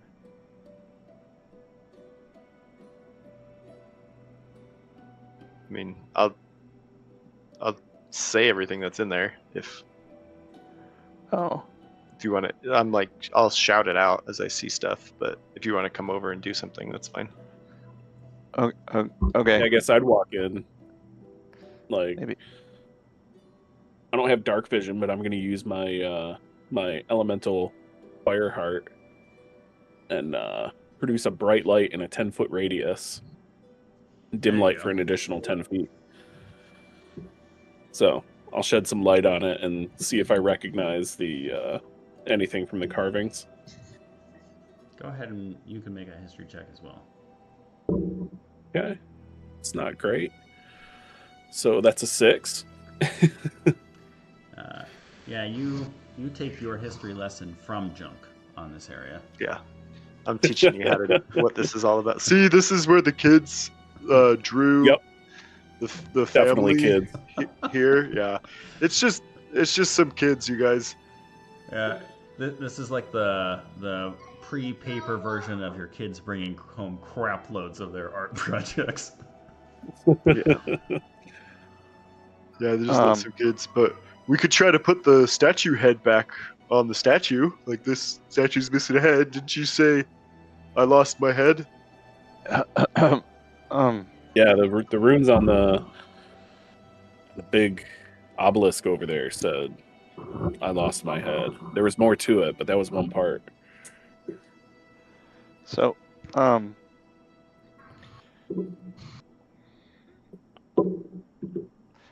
I guess I'll walk over there and look. Sorry, which So- thing are you looking at? I'm gonna look at the picture that Junk showed. I'll be like, Okay. I'm certain that kids didn't draw in the rock. It's really hard to carve the thing in the rock, you guys. Come on. And as I do, I'm gonna look at that one that you showed us as an example, and say like, hey, doesn't this look kind of like the letter? And then I don't know, I'll use the term for the letter, but it's the third one and the third column, second column, third row. Does this look like that letter, but like with a little head on top of it? Well, I mean, it's pretty clearly a person sitting down. Yeah, well, that letter looks pretty clearly like a person without a head. He's got a point. Well, do the other ones look like letters too? I don't know. Do they? Are there other pictures that look like letters This is with the figures on only- them? This is the only one that you clearly see based on the connection you've made represented in this art. Like you see depictions of people looking like that character with that head, but you don't see any of the other than maybe like the line is in there.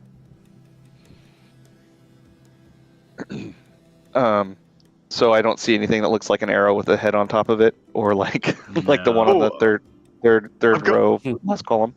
I've got an idea.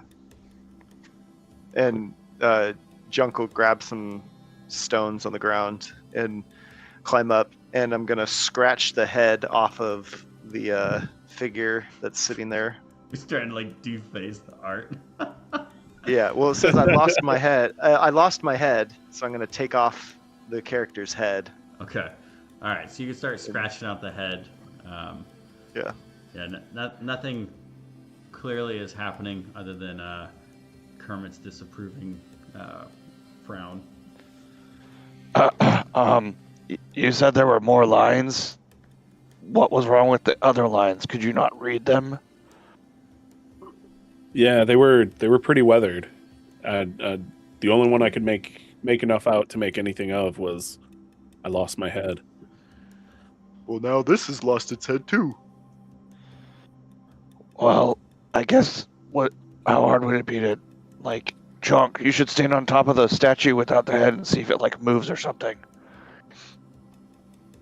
Because you're so heavy. No offense. Me? I'm not that heavy, but I could try to get up there. Sure. I mean, we can make the cat jump up there if we want. Maybe we should try to get the leg up there, or the head up there. I mean, that head looks pretty heavy. I don't know how to get it up there. We got some rope. I don't have Lots any and rope. lots and lots of rope.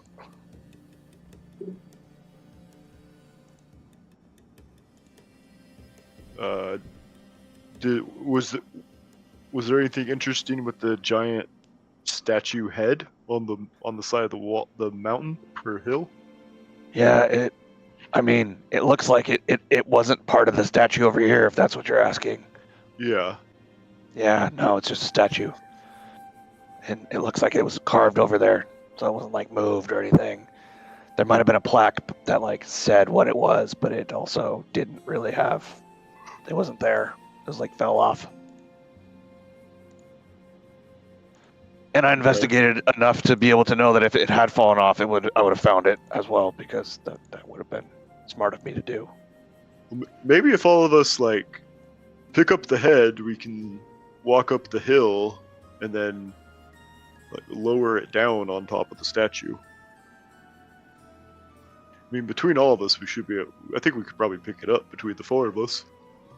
I mean, we can make the cat help. Yeah, And I think I could.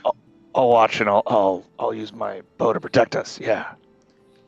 Hey, Dysfunction, make a perception check. 'Cause you're actively standing like as a scout on top, right? Yep. Okay. Natural 20. Natural 20. All right. What's your modifier on that? I'm bringing it up. Perception +5. Okay.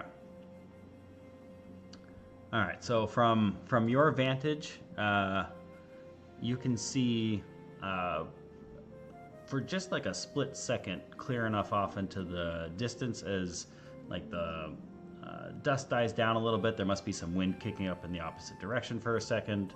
The clouds are clear enough, letting enough light in, but not so much that it's blinding with the reflection of the sand. And you can see that what was traveling further out there does look to be a few humanoids on probably horses, could potentially be camels. It's a little too far to tell, but looks like there's probably 6 of them.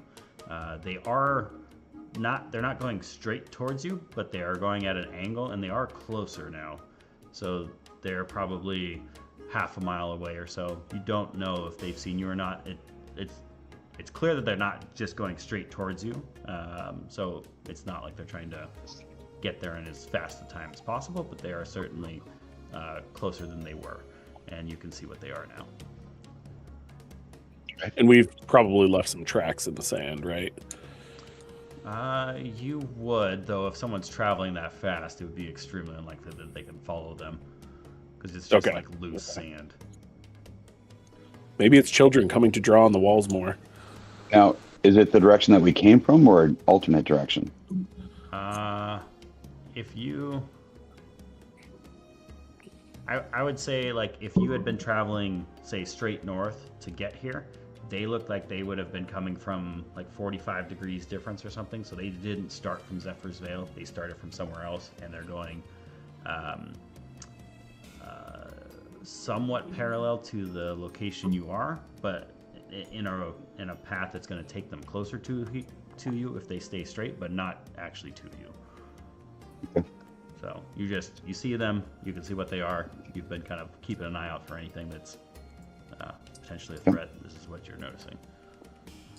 I'll have Arcturus go down, move the head that they need, and I'll send word to who's that's directly underneath me on the head. I actually don't think he's there anymore. Kermit has moved over towards the cave. Everybody's moved over to the cave. Here, yeah. Yeah, we're all at the cave. So you were watching us. I will send my cat. Looks like they're trying to move something big, making indications that they need the cat to help out. I'll send the cat down there as well. And we all have animal handling, right? I think that's an option. Yeah. I don't have proficiency in it. I mean, they're not so far away. You can't just talk to each other. They're 50-ish. Actually, not even that. 55. I didn't want to 60. yell it though. Okay, so you're trying to just stay quiet. Yep. I'll hunker down a little bit so they can't see my profile on the up at the top. I'll have Arcturus go down, and Lassie will let them know that there's company half mile that direction. Okay. Lassie's going to let Timmy know that 36 passengers came down an airplane. They're drowning down at the bottom of the well. They're low on rations, and one of them's injured about a half mile that direction. So this monstrous cat comes over towards you and kind of moves its head in the direction that the people have been spotted and lets out like a low growl and then lies down and starts licking its paw.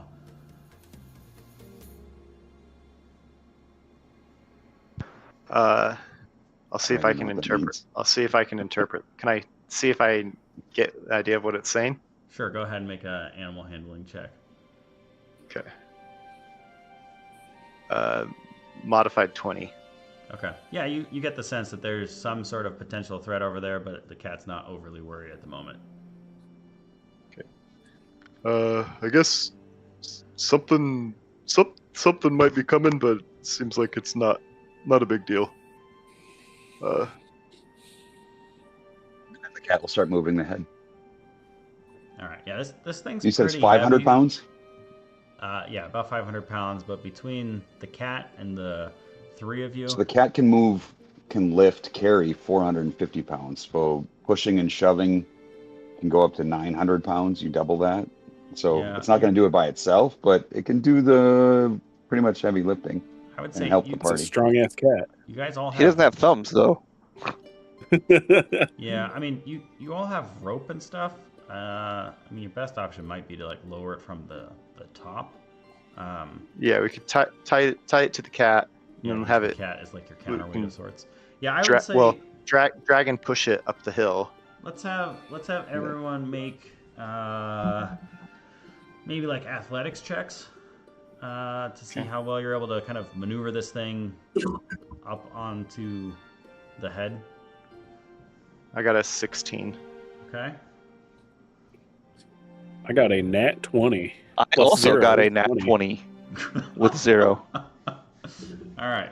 So brute forcing this thing has turned out to be surprisingly effective, and you all are able to kind of hold this and balance it on the cat as it's lifting up and give it that extra force it needs to get it a little bit higher, roll it up onto the statue, and it does clearly fit here. There's a nice indentation for it to kind of slide into, and it seems relatively stable as it kind of slots into place there.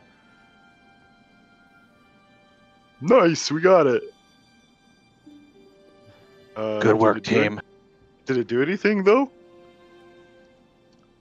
No one hears any noises or sees any changes happening.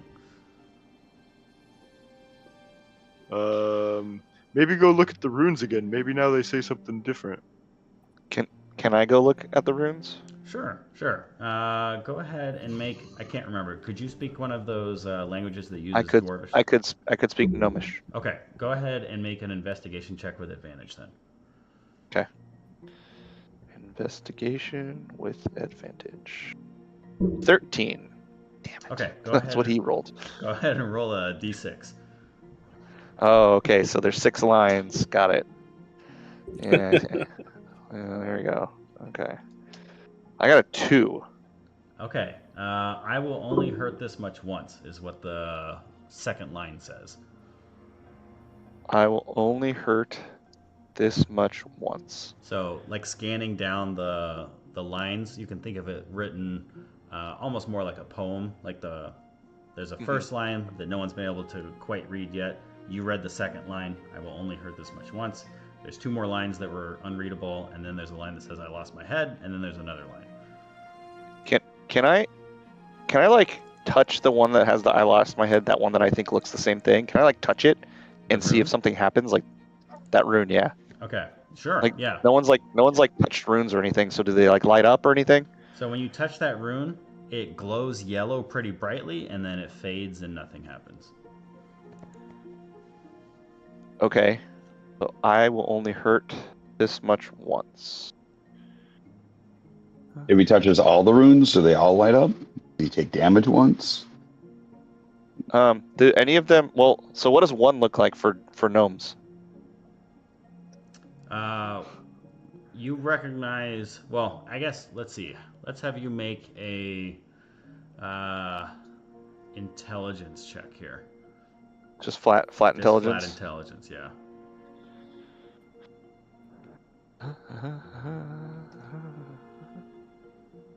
I rolled a nat 1. All right. For in the Dwarvish script, you don't see any character on here that is a 1. These are all letters of the alphabet. Okay. Hey guys, when I touched the letter that I thought it looked like, that picture looked like inside the cave, it like glowed yellow and then it like stopped and now it's not glowing again. I'm just gonna touch a random one and see what happens. Okay. Which random one are you touching? Shit. The one right next to it because of statistics. Okay. I want to be the least likely. The one on the right. The one that one looks on like the a cheering person. Okay, a cheering person without a head. Yeah. All right, you push that one, and you take 1 point of force damage. Oh shit! Oh. Wait, you It only hurt attacked that me. much once, so try pressing it again. Fine, I'll try touching it again. All right, you push it again, and you take 2 points of force damage. It hurts twice as much, guys. Oh, dear God. Okay, so we have to like press those buttons, or those are buttons, guys. This is like there's like a puzzle to this, so we need to be able to read the rest of this poem and then figure it out. Hey, Junk, since you're so good at looking at children's art, does there look like any pictures of people getting hurt or like shot once or something with a bow? Are there any like war scenes in here? Yeah. You go ahead and make a religion check. Okay. Super good at religion. So We it's an all are. 18. 18. Okay. As you're looking like for something kind of like what Kermit described, the only thing that kind of is remotely close is you can see what looks like some sort of stylized, almost like burials, like a grave with like a marker on it. And as you're looking more closely at it, it's almost the same color, so it's hard to see. But there is a R character traced into like the dirt that would be part of the grave, and you know in this area, just like your character, that often when someone's put to rest in like their final resting place, there is a R ceremonially like placed into the dirt to indicate that this person should get rest. There's somebody getting buried. Does that count? I don't think. Yeah, that probably counts. I don't think they're gonna hurt anymore. Do you want me to scratch it out too? No. What does it look like though? Looks like somebody getting buried, and the symbol that has, you know, the mark that you put on somebody was on the ground when somebody gets buried, so they rest. Oh, that mark? Yeah, I'm pretty sure I know that mark. Yeah, that one. Yeah. So I'm gonna touch that one and then see what Okay. happens. So that's like the upper right corner that looks kind of like The far upper right. Far That's the upper far right, upper yeah. right. Yeah, so you push Yeah. that one, and it pulses yellow and then fades out, but no damage. Okay. So we need 4 more. Okay. So now that I have seen the oh god. We need someone else that can read this poem. It's too hard for me to think of it all right now. Can I make another check to read the lines? At this Could- point, you've could read we, as like, much help as each you other? can. But someone who has not attempted yet could certainly try, and if they don't have advantage already from speaking some dialect of Dwarvish, someone could certainly try to help them. I can't. We I'll can't, jump like, down there help. then.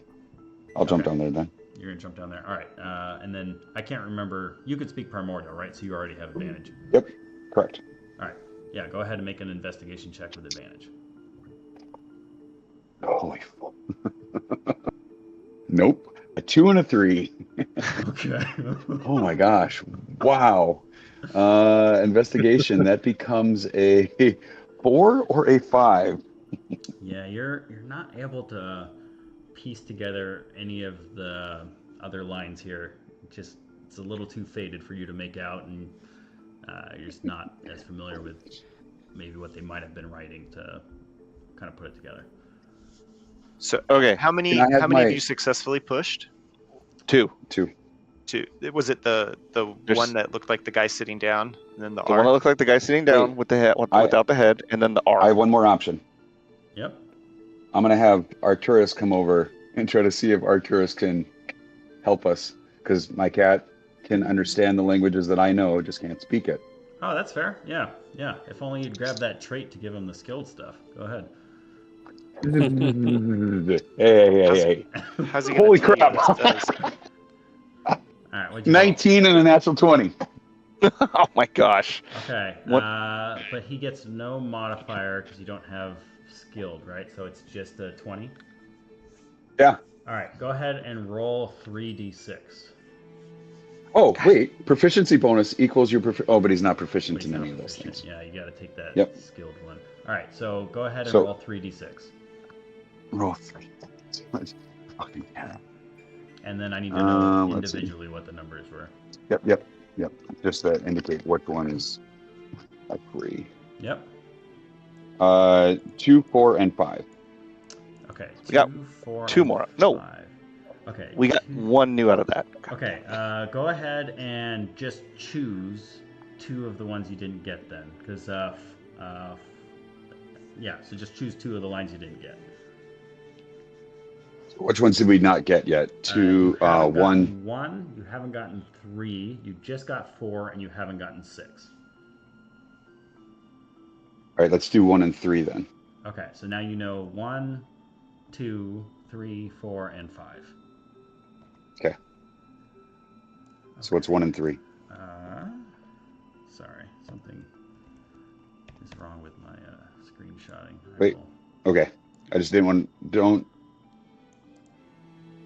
I don't want there to see more- clues on the screen. Hey, Are they- are It they- shouldn't have popped up, did it? He didn't Nope. show us any clues. He didn't Okay. show us No. anything. All right, there you go. So you know 1 through 5 now. No one has been able to read 6. Okay, so for the first one, shit. How are we gonna figure out 1? Or 1 looks like column 1, row 2. 5 looks like. Wait, or are 5 there- is the one that Are there 6 lines of text beneath the runes? Yes. No, Yes. it's next to Okay. the runes, but yeah. Okay. You don't know what the 6th line is. You know what the first 5 are. Okay. Now that we know what the alphabet looks like, can I go and investigate and see if I can find the individual runes inside of the cave? Sure. Yeah. Go ahead.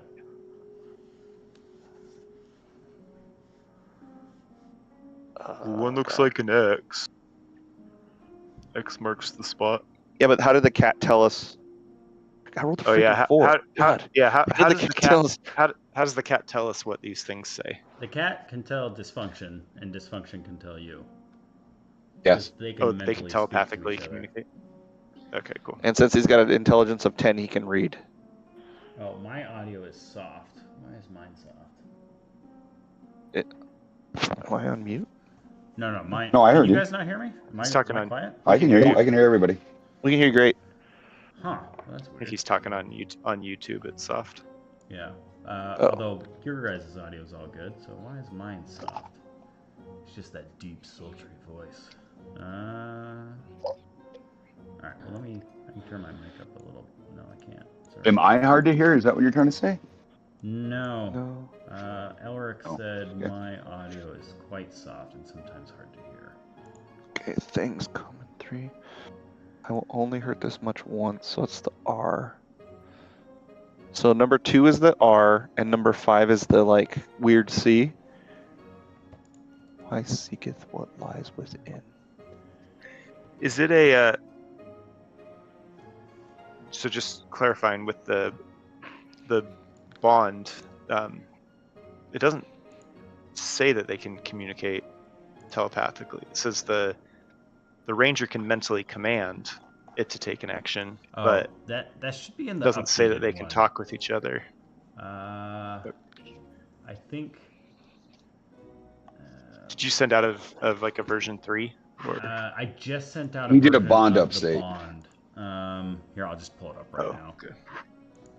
And he shared it in the chat. Yeah. Here, bond updates. I got it handy. I'll just It says languages telepathy 1,000 feet, but only with you. Yeah. There you go. Okay, cool. Yeah, because I was realizing like the out of combat sort of stuff, or I guess this could even be in combat, or if you wanted to have like your pet be a scout, or more of the like Read exploration role play pieces were going to be missed if there isn't a good way for you to talk with your companion. So, but having the companion be able to talk to everyone seemed a bit overpowered. So it's right now it's just limited to like you guys have telepathy, you have long range for it, but it's only the two of you. It can't talk to anyone else. So that's why when it came over, I had to like kind of do some gestures to give you a sense of maybe what's happening, and then you got to make an animal handling check to see like, did I pick up what it's telling me, or am I thinking it's hungry? Right. So that's Okay, cool. that's where we're at right now. Obviously, everything can shift, but.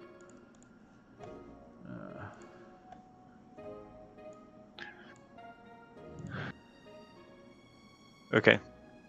John's looking for any of the other runes in the pictures. Okay. Yeah, I rolled a 4, so that didn't. You see, you roll a 4. All right. Yeah. So using Junk's guidance, you have been doing your best to find anything in there, but at present you are not. Hey, all right, I'm gonna climb back up. My audio is better now. I realize this was coming through the webcam and not through my headset, perhaps. So maybe that's the issue. Oh, I was hearing you fine. I'm gonna. Yeah, you guys are getting it through Discord though. Online, it would be coming Gotcha. from. Kalen is gonna climb back up to the spot, and the cat's gonna go help them with the pictures on the wall. Okay.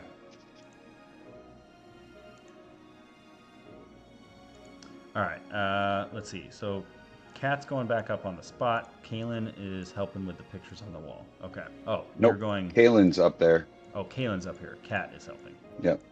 Okay. And you guys are, I guess. Let's see. You guys are over here. I think Junk was over here.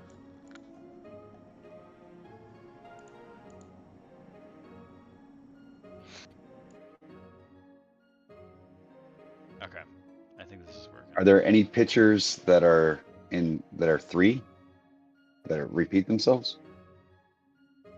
Pictographs? Go ahead and make an investigation check.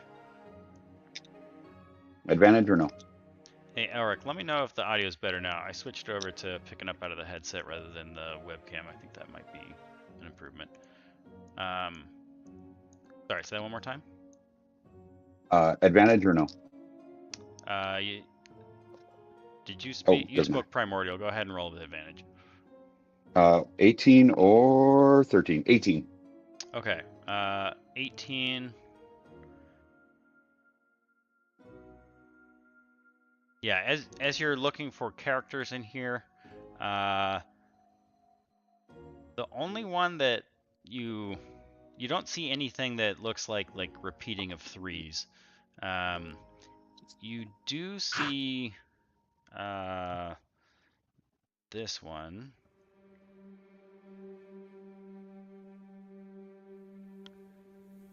In there once. Sorry, my chat hasn't gone through yet.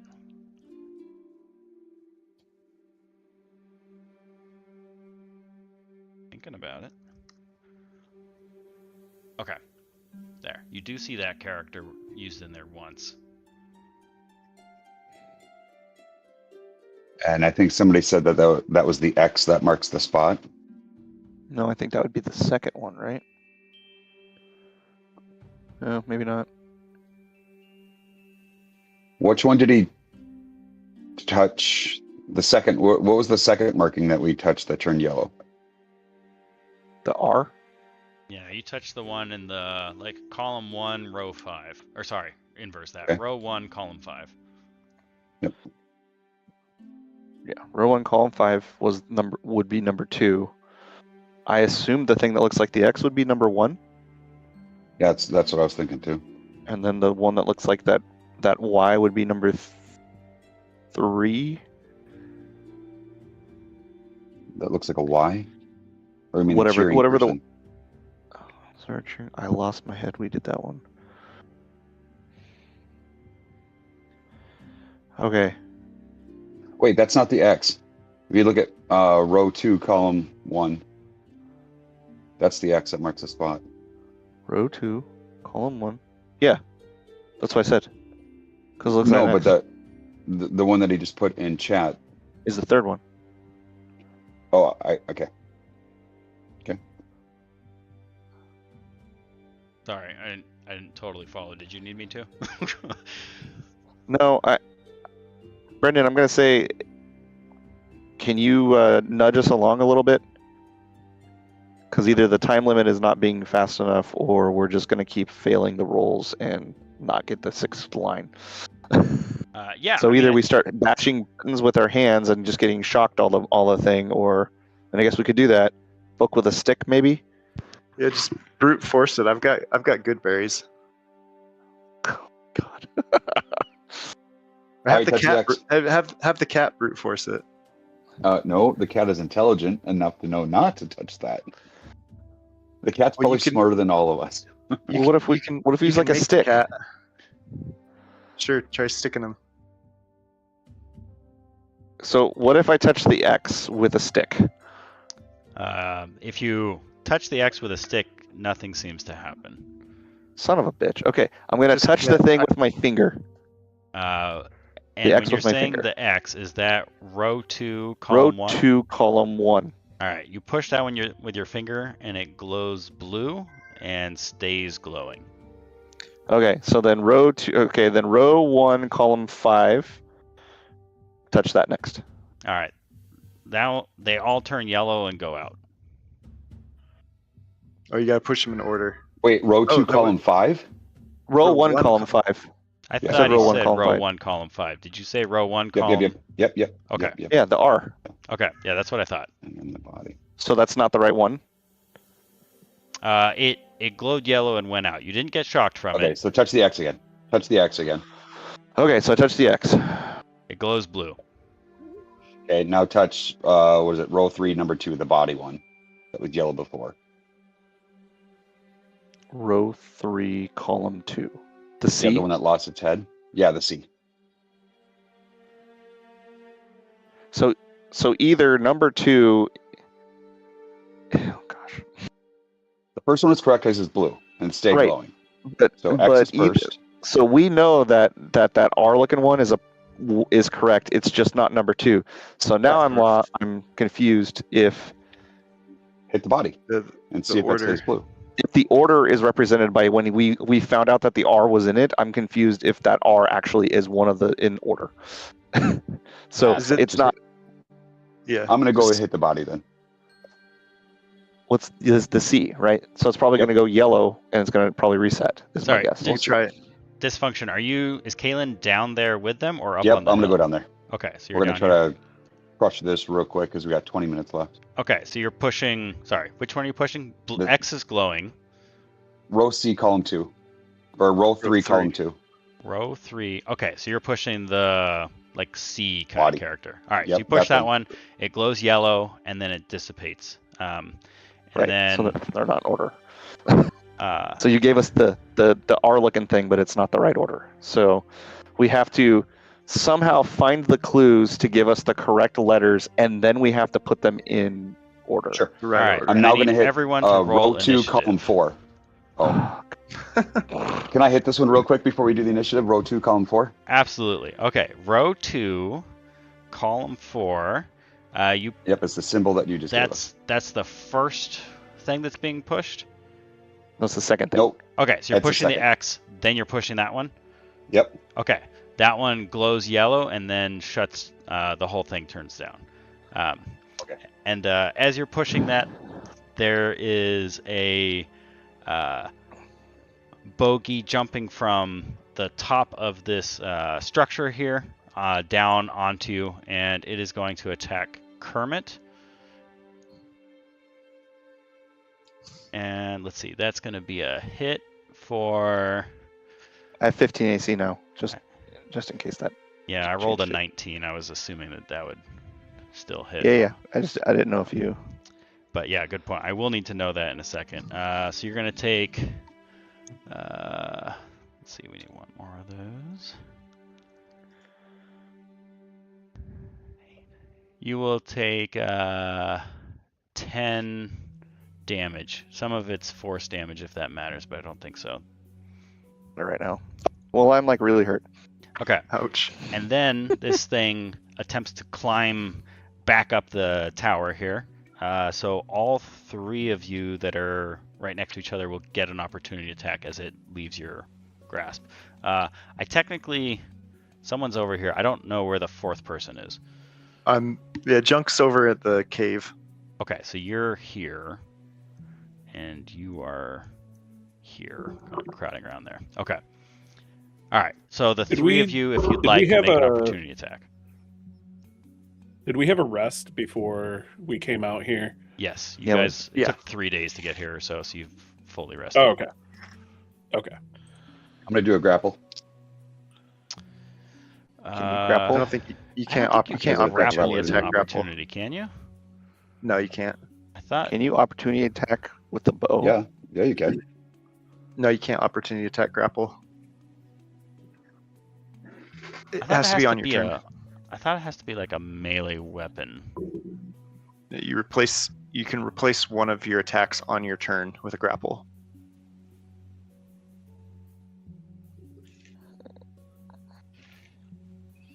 All right.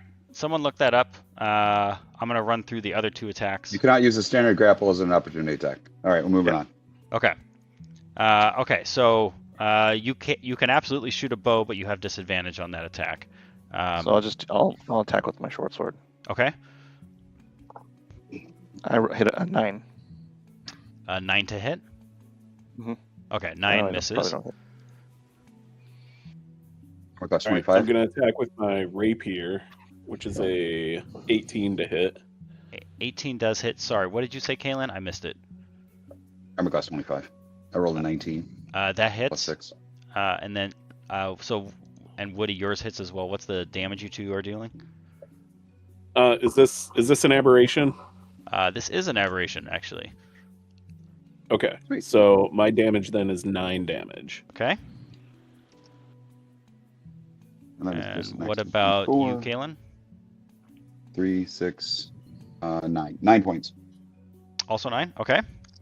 Yep. All right. So you 2 have hit this thing. It would be readily apparent at this point that though this thing looks extremely similar to what you fought, all of those seem to go down after having taken 7-ish points of damage, and this one has not. It has now been dealt 18, and it does not. It looks angry, but it does not look dying. It And does. we're rolling initiative.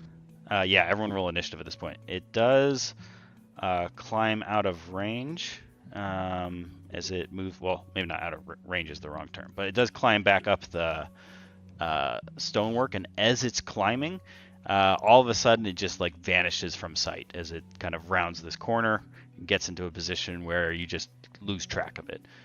It seems to be a little faster than the one that you fought previously, as it's kind of just jumped. Like, I'm trying to think of a good example. Think of like how the goats on a hillside can kind of like jump from rock to rock and scramble up or down a mountain with surprising speed. It's moving something like that.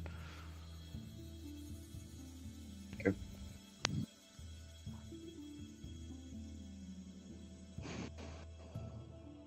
So I rolled a 14 initiative. Rolled a dirty 20. I got a 19.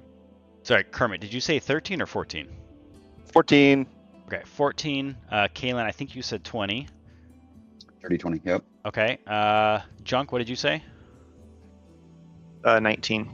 19. Okay. And Woody. 11. Okay. It is. Let's see. I guess it is Kalen's first, followed by Junk. I have a climb speed from Okay. the thing, body modification. So I'm going to climb up. Can I Came in do a handy. survival check to see like where it bounded to or went to or leaped to or hidden to or any of that type of stuff? Or Sure. Yeah. perception or something? See if you can try to track it as Track you're it? climbing up there to figure out where it is. And this is at survival, right? Or This is is it at survival. advantage, right? So this would be triple advantage trying to track this Yep. thing. Perfect. 8, 12, and 18. 18 plus. I'll take the 18. Survival is 23. Okay, so you are able to. It has like it's like bleeding out this like purplish ichor sort of coloring Oh, from the wounds that you inflicted on it as it was moving out of range here, and you're able to track that around this corner. And you are assuming it must be extremely close to your position there, but you don't see it. I will do a blind attack, a disadvantage attack. Hopefully that's a square, Okay. and I'm gonna try to grapple it. You're gonna try to blindly grapple this thing. Okay. Yep. Yep. So right at disadvantage. 12 and a Yeah, but- 15. Yeah, but that depends on if it's actually next to you. Yeah, Right. I mean all of those things. I'm blindly disadvantaging attacking a square. So 12 or 15. So that's at the 12 at disadvantage plus 6 is 18. All right. That is unsuccessful with trying to grapple it. You're grabbing at some of the stonework up there, but it all seems to actually be stonework. Okay. Let's see. That's not the athletics check. That's just to see if I hit the thing. Correct? Well, I guess 2014 would be a grapple check, right? So that would be athletics versus its athletics or acrobatics. Yep. Yeah. So this your grapple is as you're thinking like maybe it has camouflaged itself as the stone or something, like because you do see the blood or the ichor kind of trailing off here, so it's got to be close, but you're not quite far enough or something. It's not reachable from your position, is what you've determined. Okay. That was. And then the cat is going to investigate the cave for any more clues. Okay. Arcturus is going to investigate. All right. So the cat's looking in the cave. Go ahead and have it make an investigation check. 7 and 18 again. All right, so yeah, looking around, it doesn't seem to find anything other than confirming what some of the other characters have already found, with a few of the characters repeated, kind of hidden within the artwork there. All right, I'm all good. All right, and then this takes us to Junk. You're up. Okay. I imagine I kind of hear shouting over there. Yep. Okay. I'll move 30 feet towards the building. Let's see. So 30 feet. It's difficult terrain, so you can do 5, 10, 15, 20, 25, 30. Okay. And can I see anything? I don't see the. I guess technically you see. I think this is dysfunction. He's like partway up these buildings over here. How do I drop you? And, all right. Well, somehow you are up here. Okay. Can't seem to. Yeah. So I don't see anything. I'll just bonus action magic stone. Okay. And I'll enchant 3 of my stones. And then. So you're like I'll ready in dash. action. Oh, you're dashing? Okay. No. Yeah, I'll dash. Okay. To get a little bit closer. All right. Let's see. So you can move another Let's see. So 1, 2, 3, 4, 5, 6. So you can move to like here, or Sure. here, depending where you're trying to get. Yeah, we'll go there. That's Okay. fine. All right. That was Junk's turn. Woody, you're up. All right. Let's see. And I don't see anything around me immediately here, right? No, you did, like, you made that opportunity attack on this thing as it, like, Right. bounded up above you and kind of scampered up the wall out of sight. So you know where it's gone, and then you saw Kaylin chase after it up there. So you know it's up there somewhere. But Okay. right now you don't see anything. Okay. I guess I'll just ready an attack with my rapier in case something shows itself, but Okay. I'm gonna stay close to the wall here. Okay. All right. Let's see. That is Woody's turn. Kermit, you're up.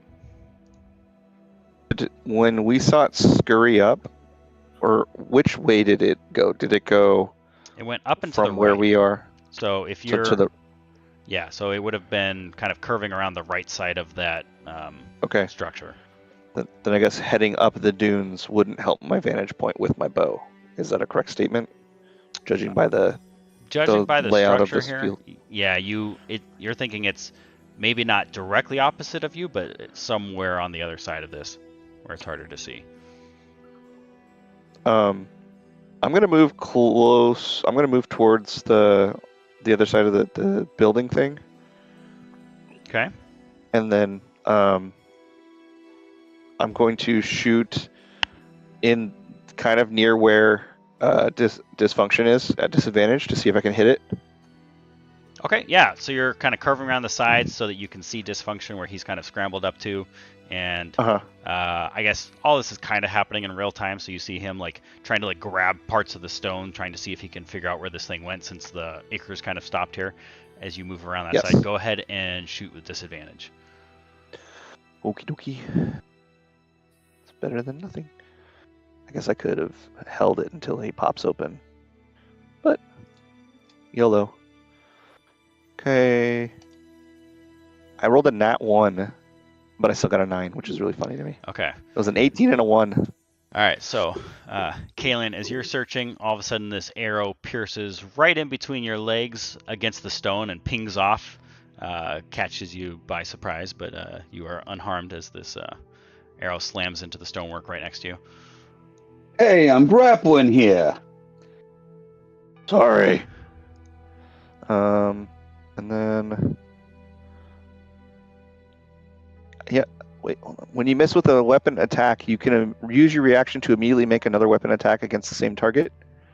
But this time I'm going to add my wisdom modifier to it. You absolutely can use your predator reaction. Go ahead. Yeah, let's try again. All right, so you still have disadvantage on the attack, but you do get the bonus. Yeah. So this time I rolled a 10 plus wisdom, so that's a 12. 12 is just enough. So you Woohoo! launch this arrow, Yeah. and you see where Dysfunction's standing, and then he's like reaching like 5 feet in front of him, trying to grab this thing on the stone, and your last arrow kind of went right next to him where he is. 5 feet past that, like one more square past where he can reach, your arrow slides into like the shoulder of this thing it was pressed up against the stonework in a way that Dysfunction can't see it from where he is, and you can barely see it from where you are curved around that side, and it slams into the creature. Great. So I'm going to do damage. So I have 1d8 plus 3 plus 2. And 11.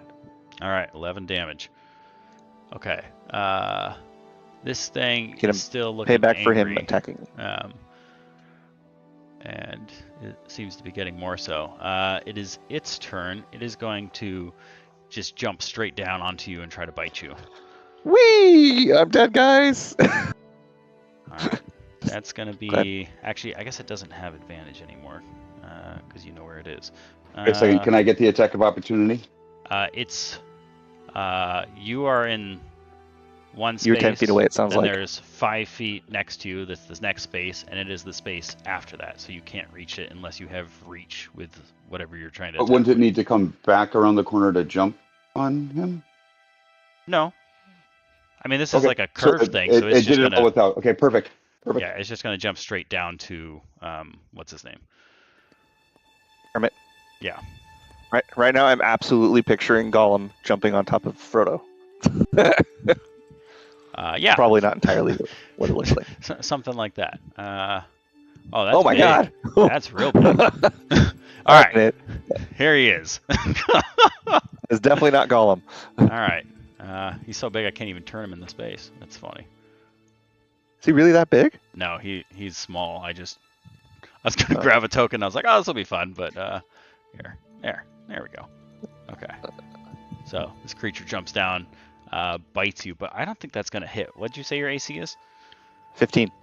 15. What is his mod? Oh nope, I lied. All right, that does hit. Oh, I'm dead, guys. That does 7 damage. I'm unconscious, guys. Okay, you guys see Kermit fall, and then this thing takes a big leap, and it actually, let's see, how far is this? It leaps up on top of this dune thing over here, and then is going to attempt to climb around the backside and hide unsuccessfully. So you guys see it kind of move back here, but you know exactly where it is. It didn't hide from anyone with that 5 roll. Okay, so it is back there.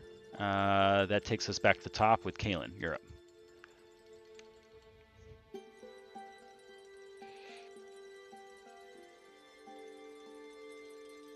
All right, and you said it was over where? Can you see my screen okay? Yeah. Oh, Okay. right there. It's right Perfect. here. You're technically up on this building, but it won't let me place you up there for some reason. Yeah, So- that's fine. I'll lob an arrow at it. Okay. Go ahead and make your attack. Okay. Do you play with at height? You get advantage with a ranged weapon. You wouldn't at this because it's also at height up on this pillar thing. Oh, I moved to that pillar. Okay.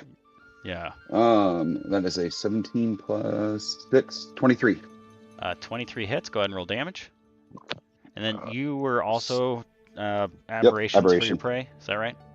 So 7, 4, 11 plus Dex modifier, 14 points. Okay, you said 14? Yep. Okay.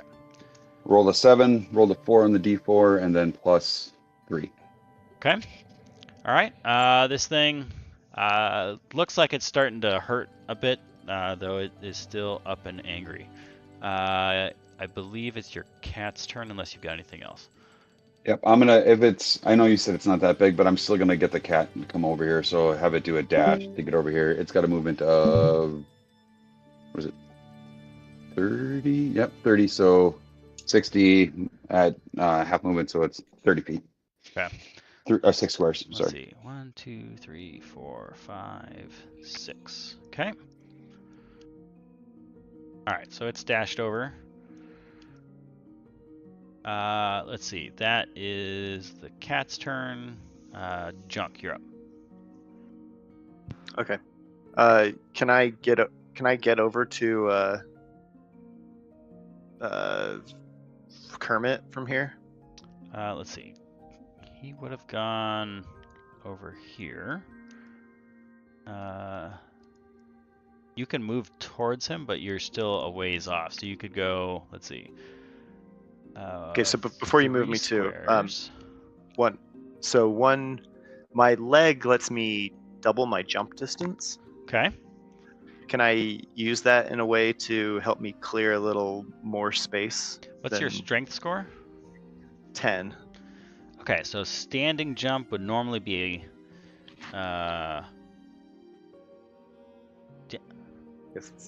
It's half my yeah, I guess normally standing jump is half your strength, right? yeah, so normally you could jump 5. Well, question, is it If a I can standing run- jump? Because he's already moving. He did a dash Yeah, last round. If I move 10 feet, then I can long jump. But I don't know that that would actually. Well, do you know what I mean? Like, he's not standing there attacking. He actually, like, has been running.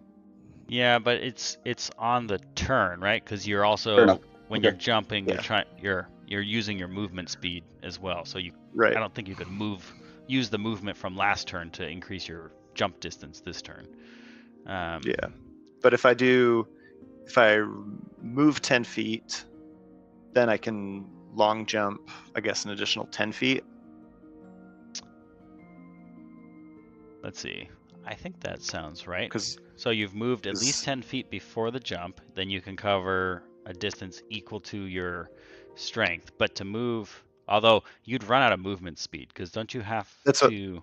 yeah, that's what I'm saying. So I'd spend 20 feet of movement to cover 10 feet, and then I could long jump another 10 feet, because I would. Yeah, because you'd the- run out my of total movement distance. is 30. Yeah. Okay. So, but it's letting me clear 20 feet instead of 15. 15. Does that get me close enough to Kermit? Kermit to touch him? No, you can only get to Woody. Although Woody said on his turn he was gonna go give him a health potion. Yeah. And Okay. let's see, 1, 2, he has enough distance to get there. Okay. Well then, in that case, I guess I'll just dash, and so I'll move 10 feet, jump 20 feet, and then can you only jump once on your turn? I don't know how jumping don't works. think there's a restriction there, so I think you could jump twice. So if you're dashing, you have 60 feet worth of movement that you can cover, which actually might change the math then, because your jump is not going to be limited. Right. Let's see. So move 10 feet, jump 20 feet. Okay, so if you move 10, that's going to cost you 20 feet of movement, but then you can jump, and since your jump distance is doubled, that you can cover 20 feet. So Can I jump again? That's 40 feet of distance. And then can I jump one more time? I think if you attempted to jump again, let's see, how is that worded here? When you make a long jump. Well, it wouldn't matter because he already expended all 60 feet to move 40 feet. No, he would have only expended 40 feet to 40 move, feet. Sorry, 30 feet to move. No, 40 feet to move 30 feet. So you have 20 feet left. Are you counting that first 10 feet to have him just keep jumping? Yeah, well, let me tell you my math and see if I have a hole here. So if you moved 20 feet worth of movement in difficult terrain, you've covered 10 feet of ground, right? Right. And Which then, lets me then long jump. Which lets you long jump. So then at that point, your long jump, because of your leg, is double the distance of your strength. So that means you can jump 20 feet. So you used 20 feet of movement to move that first 10. Then you used 20 feet of movement to jump that next 20. So in total, you've moved 30 feet and used 40 feet. Right. And then if I jump again, since I've already moved 10 feet, would it still be could I do another long jump? Like at the end of the first jump? Jump? Although this does say when you land in difficult terrain, you must succeed on a DC 10 dexterity check to land on your feet. Otherwise, you land prone. I also have advantage against being knocked prone. Ah, okay. Well, go ahead and not falling prone. Go ahead and make your acrobatics check first. Okay. Oof, that's an 8. Okay, well, I guess you land prone, so it doesn't matter. Okay. Okay, so you cover 30 feet worth of ground, but you've used 40 feet. That means you have 20 feet left, which technically lets you stand back up. I could stand up. So and then you can move 5 more feet. But I can't move 5 feet because you need 10 feet to move. Okay, so you made it 30 feet.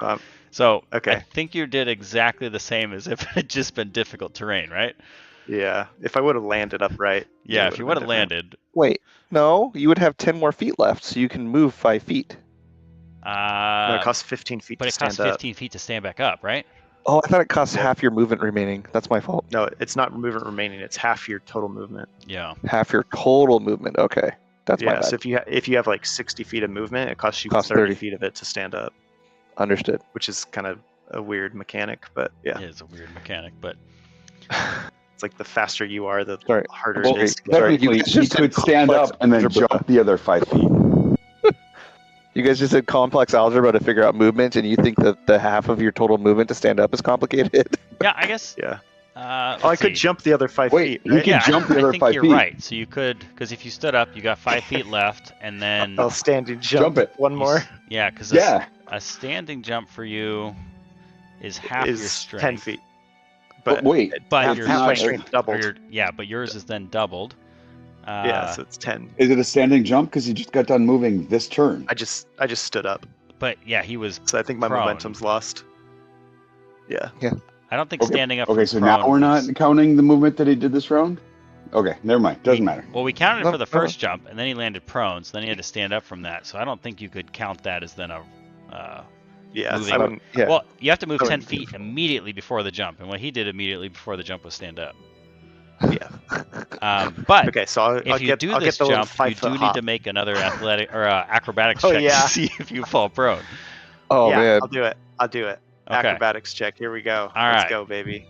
What do you got? There we go. 19. Okay, Or 21. so you do your last little bunny hop, and you are okay. So you have Okay, made it it's like the most 35 feet. All right. Most complicated way to get 35 feet. Let's see. Okay, so you can We all do move what we must, Seth. 7 squares, so that's 1. It would have been cool if I would have made it 2, the first one. 3, 4, 5, 6, 7. So you were, well, wherever. Let me put you over here, somewhere around here. Sure. And then I'll bonus action Shillelagh on my Okay. staff. All right, so Charge it up. your staff is charged and ready to go. All right. Let's see. So that was junk. Woody is going to move over and give a health potion to Kermit here. So roll, what is it, 2d4 plus 2? The answer to that question. Brain, are you rolling that? Oh, I'm doing it? Yeah. 2d4 plus 2. Okay, got it. All right. So you regain that many health or hit points. You're still on the ground. I rolled 2 ones. 4 HP is better than 0 though, baby. Oh man. It's my turn next, right? It is your turn. Yeah. So you can stand up and use half your speed, and then. I'm gonna. Yeah. I'm definitely gonna be like, I don't hear no bell. Wipe my nose off, and I'm gonna pull out another arrow. Is there a way I can move that he doesn't get cover for it? He Like, can I move? he's not technically in cover. I just can't put him on top of that thing. Okay. So he's jumped up I there. can't zoom in to figure out. Yeah. I want to move further away from him, but in a way that I can see him better. Okay, you can move 5 feet somewhere, because you had to stand up and use half your movement speed. So, Okay. I guess you could either, I guess There, really you can okay. only move here. Yeah. Okay, then- cool. Yeah, I don't know. So I'm gonna attack him with my longbow. Okay, go ahead and make the shot. Okay. How is it a 10? What the fuck? I guess I'm gonna use my reaction to do it again, to attack again. Oh, when you rolled your other attack to hit him, did you remember to add the wisdom damage to the attack as well, or just the hit? It says 1d8. No, I added 2. So Okay. 1d8 plus 3 plus 2. Yeah, it's 11. Okay, yeah. okay, perfect. So I guess I'm gonna re-roll again because I get one more of those. Okay. And come on, give me something better than a 10. It needs to be 12. It's a 13. Oh, it's a 15 because I that add still 2. hits. Okay, cool. And then I'm gonna roll damage again, and I'm gonna add 2, and this one's going to be only 8. Man, I'm rolling like garbage. Okay. So 8 All right. damage. It is still up. It is angry. It did take the attack. This brings us to its turn. Let's see. So, looking, it's going to jump over towards you again. Let's see. 5, 10, 15, 20. It can get to here. Actually, it could get to here. Well, in theory. All right. It's right next to you. It's going to take a bite. At me? At you. I must look so tasty. I must look so tasty. That's going to hit. So that'll be That'll be on the ground again. 10 points of damage.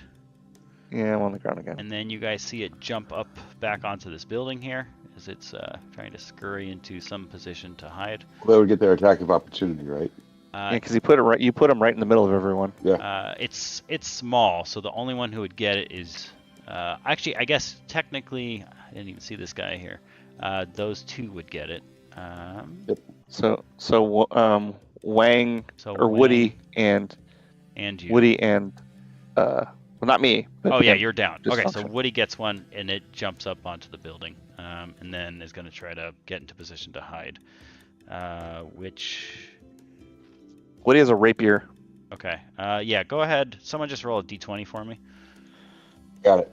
14. And then 14 that hits, That's a hit. and then it'd be a d8 for the rapier, and then he does have. Oh shit! 1 point. You rolled a 1. Okay. I rolled a 1. He's got the yeah. Roll an extra aberration. d4 on that. I'll roll 3. Okay, so 3 damage plus. I assume he's got a dex of 3, so 6 damage total. 7 for the 1 point. 7 Yeah. for the 1 point. Oh yes, thank you. Okay. Okay. Really doesn't Let's see. So it makes it back up onto the thing up here. It moves into a position where everyone has lost sight of it and it is hidden. But now it moves right next to me, right? Because that's where I was standing. Yeah, you're up here somewhere. But So I'm looking right at it, and I could see it stop and then go invisible or stealth or whatever. You want to yeah, call it. your passive perception, I believe, is a 15. Is this accurate? Yep. Okay. Yep. Yeah. So it has rolled higher than that and moved into a position where it is out of sight. Okay. Do we want to keep going, or do we want to stop here? Up to you guys. Since we just I can finished roll a for round. another 10 minutes. If you guys want, we can do one more round. We can call it here. I'm good for kill another it. We're probably not going to kill it in one round, right? Yeah, we will. You're gonna crit it. I don't know what you're talking about. You're gonna crit it. He can't reach it with any of his attacks. He can throw a stone at it. Yeah. got a magic He's stone. gonna crit it. Yeah. I have faith. We can go another round, I guess. Okay. Let's go one more round. So one game when I was playing with Wang, it was one of the first games that we'd played together, and I had made this comment about, oh, we can just like hand wave this part. There's like not that much left. And he's like, okay, but I'm gonna cast Thunder Wave, and he definitely positioned it in a position that was less than ideal and slammed 2 people into a chest that turned out to be a mimic, and then everyone died. Sorry, this just reminded me of it. Continue. All right. All right. Kaylin, you're up. So This thing perception has check on jumped, my- moved somewhere out of sight from where you are. You know it's up there. You don't know exactly where. okay, is that a perception check or survival to see it?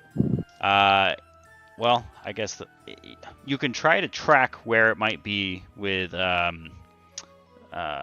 survival, but I think like to find That didn't really work out too well last time.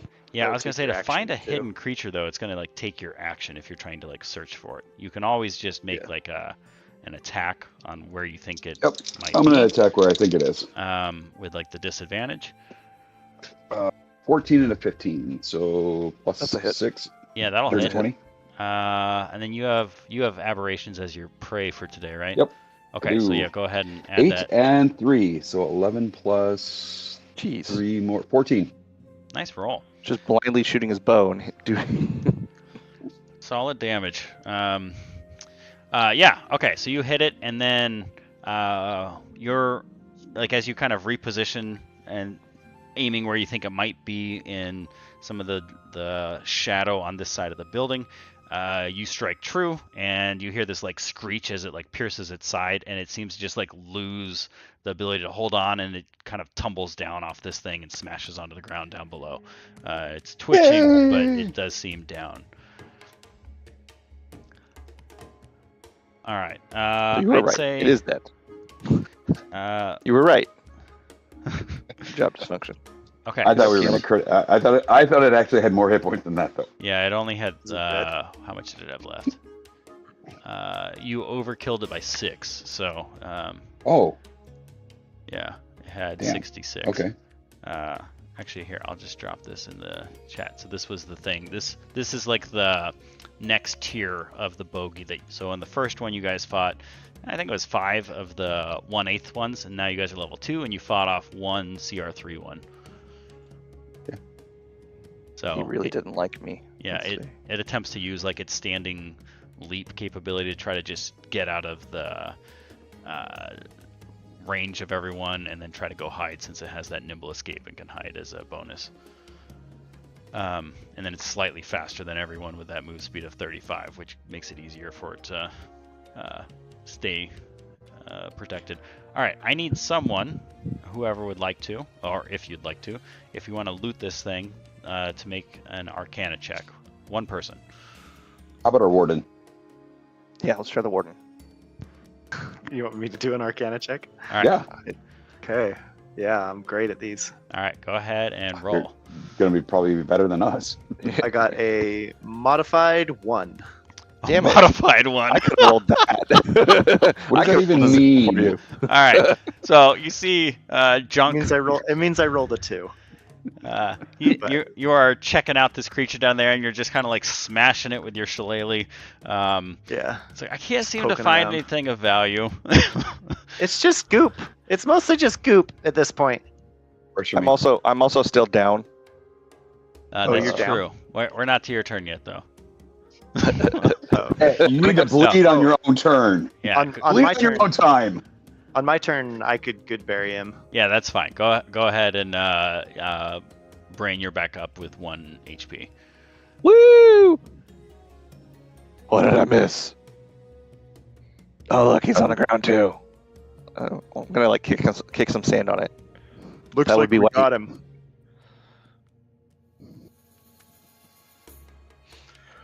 Well, good job, you guys. See, there's no big problem. As you're like thunking this creature with your shillelagh, you do make contact with something that like sounds more like stone, like something lodged within its like rib cage. Okay, I'll fish it out. All right, you see this tablet, and it looks surprisingly well intact considering the level of decay here on like the rest of the inscription, and you can see the inscription repeated on this tablet, and this one you can actually see the 6th line. Oh, look, does this look like the other tablet, you guys? Did you does it look like the thing that was underneath the giant head statue? The plaque that fell off? Now that you're looking at this, you can see that this has some grooves cut into it where it looks like it at one point was probably mounted into the wall there, based on what you can see. When I rolled that, I thought I rolled really high on the investigation. Maybe it wasn't. Did I investigate the statue head? The big head? You did investigate the statue head, and what you're picking up is that this was like a plaque's the wrong term, but we'll just still call it a tablet that was mounted to the frame that was there, and you can see like where it would have inserted, but it's gone. Right. It had been gone. So Got it. Okay. Why don't you read it? Can you read this one better? I can, but I still need to look at all the things. Things come in threes. Don't trust them. Skip them. Why seek it? What lies within? I lost my head. I am the end. I am the ender. We'll just push the one at the bottom then. The end, the last one, right? Yeah, that's my vote. I'll push that one. Row 3, column 5. Row 3, column 5. All right, someone's gonna push the like arrow-looking one. Yep. I'm not doing it. I have 1 HP. I got it. Next time it'll kill me. All right, you're gonna push it. Dysfunction. Yep. All right, so Kaylin pushes that one, and let's see. I think was the X still glowing? I'm trying to remember where you guys left it. X. I'm sorry. I'm always going to do the X first, and then. Okay, you're pushing the X. X glows blue. You push that arrow, and you take 3 points of force damage. I think we're up to. Okay, so it's not that one. Okay, so we have the X. Oh, it's I. It's I. It's the I one. Oh shit, no, because that wouldn't be. The one right above it. I already pressed Yeah. that one. But is it? So are we making? Are we using common script? But it's not in common. So no, we didn't touch the I. Did we? I don't Did think we touch the anyone one that has looks like a pushed. one? Yeah, I don't think anyone's pushed that. As far as I know. Oh, I thought I did. I took damage. Okay. Okay. I No, I think- took damage touching the one that looks like a Y, and I took damage. Party because you touched it twice. I touched it Okay, twice. that makes Yeah, you sense. touched that one twice and you took damage, and then someone's just pushed the arrow one and they've taken damage. Yep, that Someone was me. pushed the one that looked like an R and it turned yellow. Someone pushed And then stop the glowing. row Body one. 2, column 4, and that one turned yellow. I got it in chat. Okay. X, R, body, and other X. Yeah. Okay. Yeah. see. So But- that's what I've got. But as far as I know, no one's pushed the I. Okay, I'll push it. All right, that one turns yellow Row 2, column 5. and then Yep, fades Okay. out. The I turns 5. Well, Okay. actually, let me X follow. first. If you push, okay, you push. All right, sorry. Tell me what you're doing. You're pushing the X, then you're gonna push Yep. the. Okay, you push the X. That one glows blue, stays lit. You push the I. That one glows blue and stays lit. Then I press the. I'm going to press all the sequence again to see which one turns blue next. The R, the body, or the other X. Okay. So when you're saying the body, you're saying the one that looks like a C, and the Yep, other the X C. is the one that looks like a Y. Okay. That's The Uh, one. The other it's X the one is directly So above it. row 2, column 1, row 2, column 4. and then row row 2, column 5. Yep. So now we got 2 blue. Yep. And then the next one I'm going to take is the row 1, column 5. Okay, that one Row is one, yellow and they all go out. Okay, then do the X and the I again. And the third one will be the row 3, column 2. Yellow all go out. Okay, Row three, then column- X, I again. And then I'll do row 2, column 4. Stays blue. Okay, so it's Okay. X, I, X. And then I'll do there's my sequence in chat. So I'll do the X, the I, the other X. And then I'll do the row 3, column 2. The C. Row. Stays C. blue. Okay. C is 4. C is blue. And then for the wait. fifth one, I'll do the R, row 1, column 5.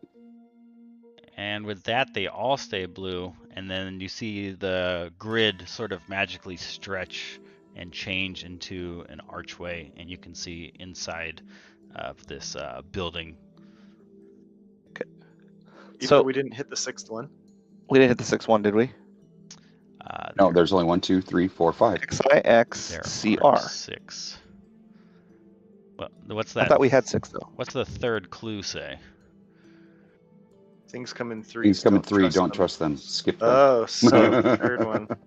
Yeah, so you guys have solved this. I'll share the full spread with the Oh, clues so- on here so- for this. Here's why this is. I get it now. Yeah, the C lost its head, and then the R is I am the ender. I am the end R. It's the end of the R. Okay, so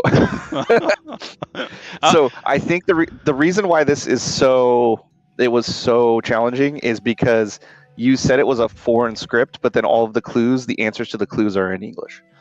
Yes, They're using yeah. You Okay. part of the problem was, I guess, twofold. One, it was I think there's a lot of misdirection when you guys solved the riddle first for I lost my head, and it's like, oh, it's got to be the statue or this other thing. And if it had been any of the other ones that came up first, I think it would have been very different direction.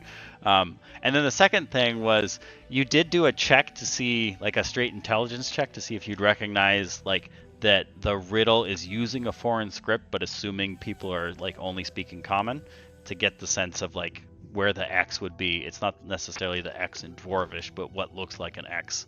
And then the 1 is for what looks like it would do like 1 damage kind of thing, like that kind of stuff. But yeah, you guys with getting that head first, So that it was is hilarious. XI. So it is XI skip Y C R. Yes. And the C is because it's the script lost its head. Yes. Why am I supposed to get a C out of I lost my head? because in that's the picture, yeah, the The picture. picture that you guys see in the cave looks the like. Okay. same one just without So a head. I specifically have like a section for like helping on this puzzle, and you guys can help me if there's better details Okay. here. But So X makes sense because the X is in the thing.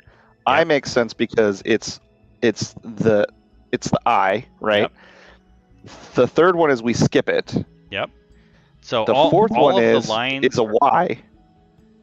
The fourth one is a Y, which is Yep. what we called other X. And then the fifth one is that weird C, but the sixth one is the end R, so it's the R. Yes. So I guess you have to go look in the cave to get the C. You don't have to, but the way that I'd structured it is there's a section on the side. Actually, here now we're done with this. I'll just pull this over here. So there is a history check you can make that talks about this, and my thought, obviously I'm building this as we go, but I probably will put this character earlier as well, so like you may have seen this once or twice before you even get here, to prime you to recognize that that's in there. But easily you could stick it in the cave, or you could do something else, but I'll specifically call it out that this is So I will offer 2 pieces of feedback. yes. On number 3 with the weird looking the Y, Uh-huh. I would shorten the cross so that it would obviously be a Y, not other X. Like it looked like a Y to me, but it was Dysfunction was calling it an X, so maybe just make it a little bit more Y-like. Okay. Yeah, like have the piece that's sticking out, like Just- not stick out on the yeah. bottom as much.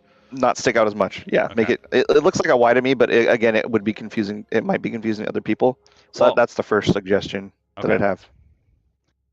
Yeah, I was thinking. So I have ways to make this easier or make it harder depending on the particular players.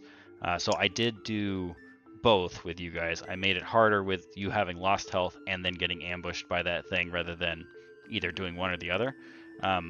Also, there's an option where you could just totally solve the puzzle by getting the tablet inside of the bogey, which is called out as one of the versions. Or there's a social option where like a crazy guy comes by and you have to convince him that you're part of this organization, and then he tells you how to get in.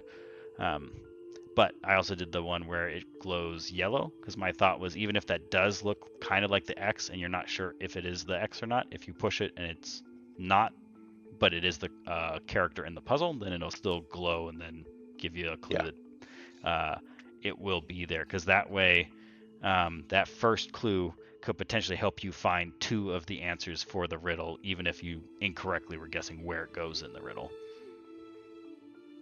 I don't know if that made sense. First clue. Like X marks the spot, but is it the start or the end? If you're not sure which one of those is an X, you might push both, and that way, even if you didn't get the third step was that Y, you now know that it is in the answer. So, but I could certainly take that off, make it easier to see that it's a Y, as long as the fourth clue is clean enough to have someone connect that number 4 is a Y. Yeah, I kind of felt like the having to roll to read the tablet was unnecessary. It just bogged everything down. So like if you could just read all of the inscription lines right from the start and get rid of the checks to see if you can read it. Uh-huh. Yeah, I just felt like it bogged like I couldn't read Dwarvish, so I wasn't reading it, and so it was like, okay, well, I'll just wait the for tablet was everybody else to solve it. This was in common. You just had advantage on the check if you could read Dwarvish.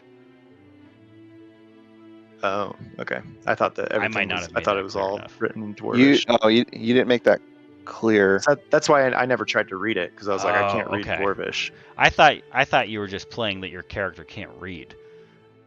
No, he can read. He just can't read Dwarvish. Okay. Yeah, That's in another game. I do have that called Different out character that in here, but maybe it should be clear where a character with essentially Dwarvish has advantage on their checks to solve the puzzle, but yeah, I guess I don't. I guess I'm falling in alignment with. Why do I need to roll which lines are visible? Like, at some point, it just doesn't become visible unless we pour water on them? Like how do we when we, because I was like, the cat was the only reason why we saw the other lines. So how do we when we run out of people to be able to look and roll and open lines, like how do we figure out the rest of the riddle besides just killing the bogey? So, and I guess my thoughts here were that if you get some of the lines, then you've got some of the clues to solve this, to figure out which runes are in there, but you don't necessarily have them all, but you could still try to go through it. You might be taking more damage, or you might be looking for a different route, at which point the combat or the social option could come into play. But if it's not fun with figuring out which rolls you get, we could certainly take that out. I think, well, I guess what I could do is maybe, like right now I have this puzzle help section over here with a few different checks you can make, and we added some like investigation checks in there as we were going, but we could move some of the benefits here, perhaps make an investigation check option for the puzzle help that then helps with one of the clues in a different way. Like maybe that'd be a better way to do it. Yeah, I just think like, it took us like an hour and a half to get through the puzzle, right? Or felt like a long time. Yeah, it took a while. It took a while. And it only made sense knowing the answer. All the clues like clicked in, because then we brute forced to the end, right? Or maybe it was 2 hours or something. Yeah, I think part of this though was like, you're right. If you had all the clues from the beginning, you wouldn't have gone off on the tangent of trying to like deal with the head stuff. I guess it kind of depends. Like, was what we got through intended for like the whole encounter? Like, were you trying to do this was this part designed to be like one full session? Yes. Yeah. So the way that I've got That means we're level 3. This is for level 2. No, he's talking about we have now completed, killed the bogey, and figured out the puzzle. Does that mean we're going to level up? Correct. Or is there another part? No, you would be level 3 at this point. Okay. Yes. Yeah, so this is supposed to be like a self-contained game, and it's really dependent on, or session I should say, dependent on the party. Like I don't, like, obviously everyone plays differently, so if you wanted the social option, there is a route to go do that with. In this case, you had to make 3 successes before 5 failures, with like a series of worsening odds for like what happens to you as you go through that. So that's definitely like a piece there. But I can absolutely take out the DC checks on the puzzle if that's making it less fun, because that's not the intention. Because sorry, go ahead. If you were talking about a skills check, right? So when we touched it, we took force damage, right? So that means, did we bleed at all? Did it cut us? I guess it's probably closer to like maybe like a shock, like a bludgeoning effect of sorts, just not with like a physical object. So is there a way that we could do perception or survival or some type of stoneworking thing to see these are the stones that are pressed more often? These are ones that top arcana check I have, yeah. Which no one asked for any other kinds of checks they could make. But if someone wanted to and they were successful, it eliminates effectively all of the bottom row, so it's only the C character in there, where you just, I don't know if you can read the wording with how zoomed in this is, but essentially just detect an imperfection in the bottom row, all the runes in that row except for the one that looks like that C gives you this like tingly sensation when you pass your hand over it. Okay. If I look at math and I say, hey, I'm looking at this, I don't need to go, well, Daniel, do you want to use nature? Are you going to start to build a fire? Or can I just look at 2 + 2 is 4? So if we look at this, can you just say, here's what you see? You can, if you have arcana, if you have history, if you like, or just say, hey, everybody make an intelligence check and you make the check to apply it. Like, why would we have to specifically call out arcana or history or insight or religion? If we look at 2 + 2, I don't have to tell you that I'm using math to make that, or I don't pick up the Bible and go, hey, 2 + 2 is 4, but I should be able to see that and go, hey, that's 4 because I know math. Yeah, I guess in this case, it wouldn't be like you're trying to solve like math equation. It would be more like, I need you to construct a solid introductory paragraph on something. And there'd be a whole bunch of different ways to approach that. You could pull from your engineering background on how you want to approach the technical details for this. You could pull from your literary background on the tools you want to use to convey this information using speech. You could do a bunch of different ways to come up with something that is solid, but there's not only one right answer like you would get when you're trying to get to 4. So in this case, the same way. I was going to say the way that I structured this was each of those checks eliminates or adds different things, and that way, if you've got a bunch of characters that are all the same character, in our case, everyone's going to have dexterity or wisdom. But in a party that has a bunch of different stuff, I want to be able to hit as many different skills as possible, so someone feels validated for having taken that. So if someone is good at, like, we have a wizard in the party and they are solid with Arcana, it's like, oh, can I see if there's like some magical thing with this? It's like, sure, make an Arcana check. Like, it doesn't have to be like, oh, I want to go Arcana check this thing. It's like, you tell me what kind of thing you want to try to do to this, and I will tell you what check you need to make. And obviously these are just suggestions, but they are built in so that the DM doesn't have to think of them. Right. But what I'm thinking then is to take out the inscription piece check, add an investigation check, and maybe like one other kind of check. So there's a couple other options to get more clues here. Well, yeah, the same way that we walked up to it and you said, if you know Dwarvish, you get advantage. Like, we didn't have to tell you, hey, by the way, I know Dwarvish, can I get an advantage? You just straight up told us that. Yes. So is there a way for Puzzle Help to say, hey, everybody, give me an intelligence check? And kind of, oh, okay, you got a DC 20, you beat the DC. Well, you think you could probably try to take this approach, or you, right, like, give... If there's these puzzle helps, that's what I was trying to get at. Like, if they look at it, anyways. So yeah. So, sorry, go ahead. I'm gonna go at it from a different tack.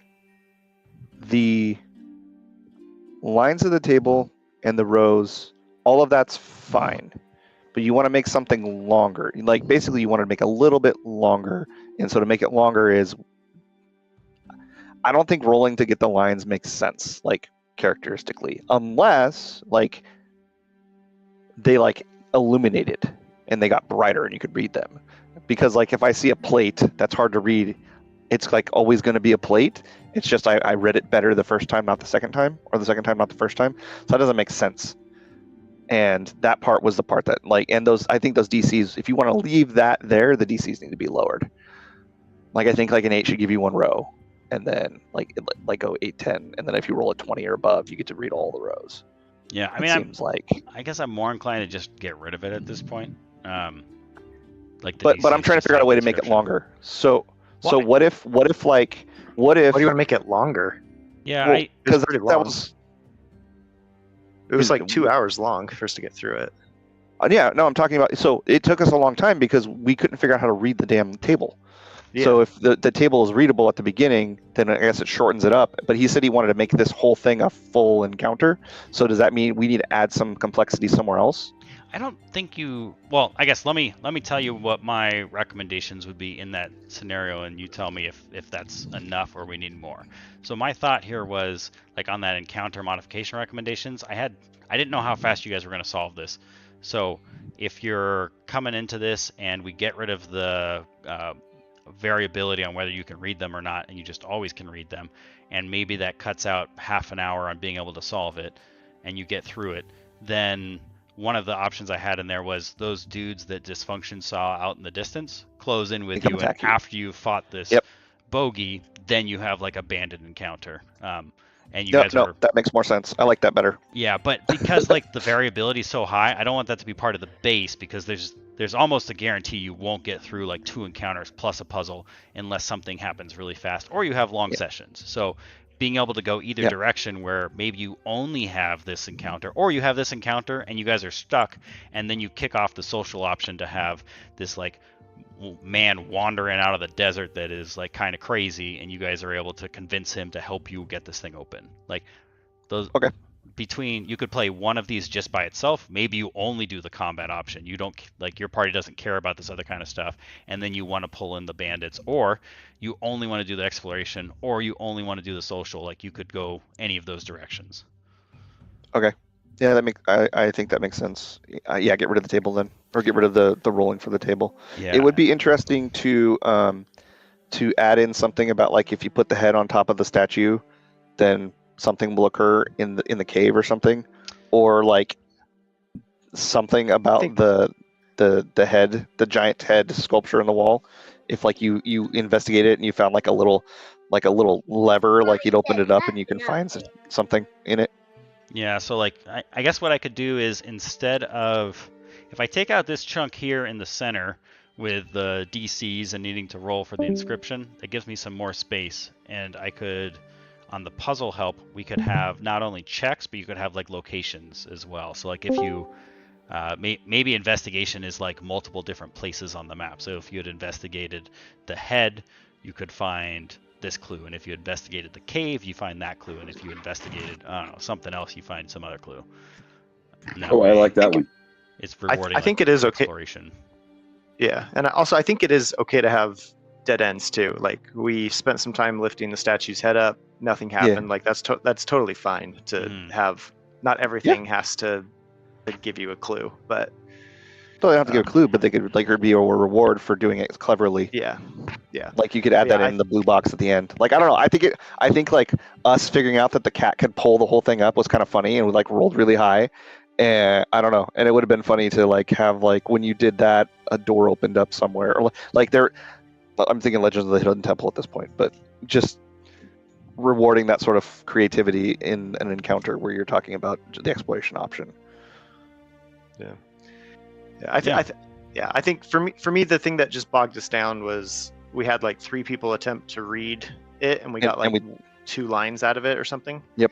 And if we didn't have the cat, then like we wouldn't have gotten any more. And so it was like we were just kind of bogged down with one clue for a long time and didn't know what to do. I guess How weird does that sound? If we didn't have the cat to read it for us. Yeah, I guess my thought was, as you guys like, if the cat hadn't been successful, I was either going to have the social option come in where like this man wanders in, or the combat piece, and you did have the combat one where you find the like copy of the tablet in there, so it would have accelerated that.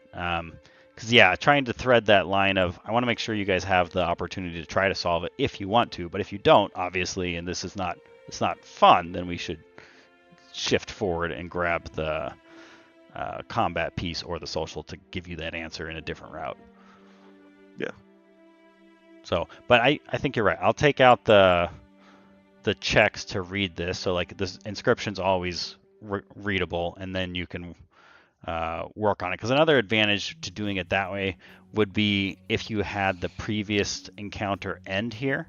So like session 1, you do the combat with Creed and whatever, and you make it to this location and it ends and you have the puzzle, and then the players are working on that in between sessions. Then when they come back, you could then jump in with like the combat or social or both. Because then it would be an option if they have like more details to try to talk amongst themselves. Otherwise, if they don't have those details or they need to spend extra time to roll for it, they wouldn't have revealed it before it ends potentially. Yeah.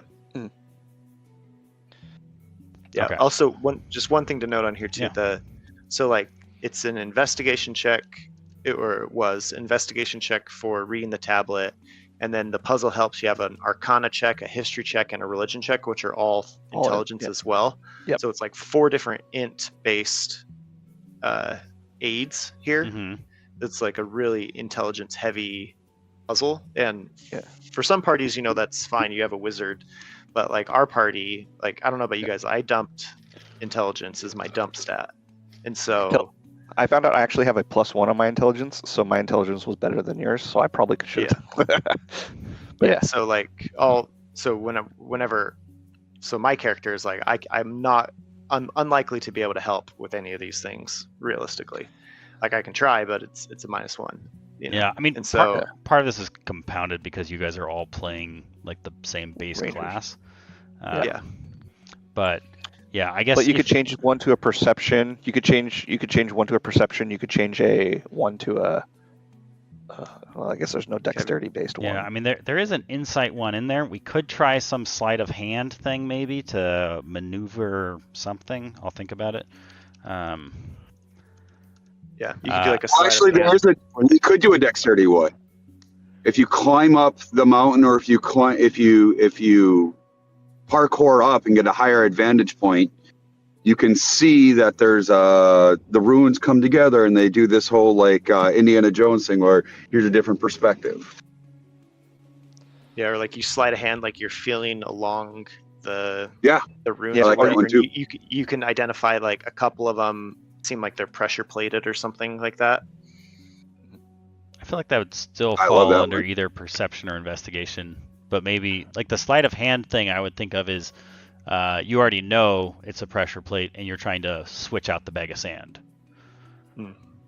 But okay, initial thoughts. I think we could do an athletics check of some kind to try to get that head back on top of the other statue and get some kind of clue from that. I think we could do a perception check pretty easily. I'll put something in there. I think we could do an investigation check. There is an insight in there already. We could probably figure out some kind of sleight of hand. I don't know about a charisma check because there's nothing. The charisma check is in the social option. Yeah, right? I'm thinking You that's either deceive him, or you yeah. have to like, right? I guess if your So- A party's sleight like, of hand would be the. Go ahead. oh, go ahead. I was going to say a sleight of hand would be the thieves' tools. You can start tinkering and figuring out like these are the ones that trapped with damage, and these are the ones that do something different. Right, so it wouldn't give you the order, but it would give you these are the 5 that don't damage you. Yeah, I mean that would be a crazy strong clue at that point. Yeah. Well, that was the whole thing with the stick when I was saying like, "Hey, let's poke with a stick." Yeah. that's Yeah. that's the smart version of poke it with a stick. Yeah. Yeah, I did specifically say somewhere they must push it with their hand. Yeah. Yeah. Because otherwise it's like, oh yeah, I'll just use mage hand and have it shove them. Okay, yeah, I think I've got enough changes for that. How'd everyone feel about the bogey and the fight for that?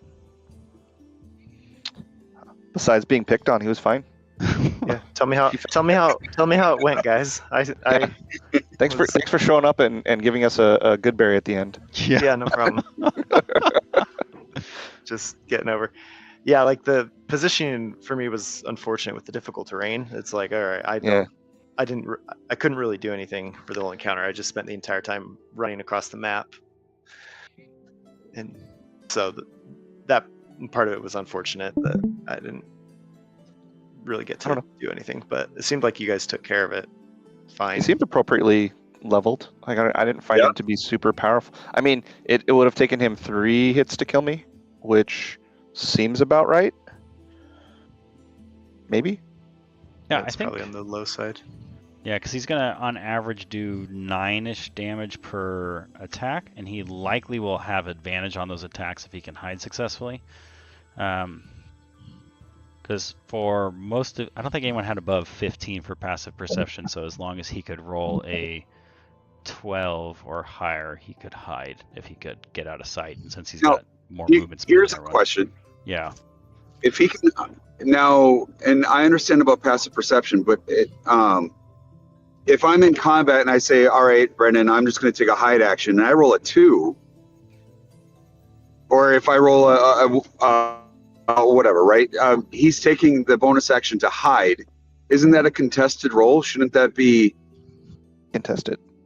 Well, you can investigate and blow your action. Yeah, so you. Well, no, always... that's what I'm saying. It doesn't have to be a contested roll, so I wouldn't. Do I have to actually use my action if he's hiding? If he's Can't hide hiding in plain sight. Yeah, I thought you had to be out of sight. Yeah, you have to break line of sight. So I thought you had to be able to break line of sight, and then I also thought that if he's rolling a hide check, it has to beat the passive perception. If someone wants to look for him, then you make the contest to see if I'm actively looking. This is my perception score that I made with this check. Do I see him? Yeah. And so one of those rolls, I rolled a 4, and he was not able to hide from you guys, even though he technically was out of sight, climbing behind that pillar. Because you remember, this guy's small; like he's not taking up much space. Well, and that kind of goes back to where my question was going to go. Is you said I was looking right at him, and then he hid, and so I shot that square, and I hit him for 13 points of damage. Yeah. So in other words, he was hiding right in front of me. Well, if I understand correctly, with the way the scenario was, it's like you knew that he was over here somewhere, but you didn't know where. And he had, since this building curves, he's like slightly out of your range, and he's also 5 feet faster than you, so he can get a little further. But if you're shooting at him, as you're kind of curving around there, you're like, I feel like he's got to be right around here somewhere, and you're shooting into the shadowy side. It's like, I don't know, you've ever driven underneath a bridge and you don't see someone standing there until you get underneath it, and it's like, oh shit, there's someone off the road. The first time, absolutely, but the second time when I was already up there, he climbed back up and hid. Mm-hmm. It's not. I was already there at the edge, so he didn't have the movement to go farther beyond that. Okay, Well- but never mind. Well, since We the weren't building's being curved, super he doesn't need to precise, be that so- far over. Okay, fair enough. Yeah.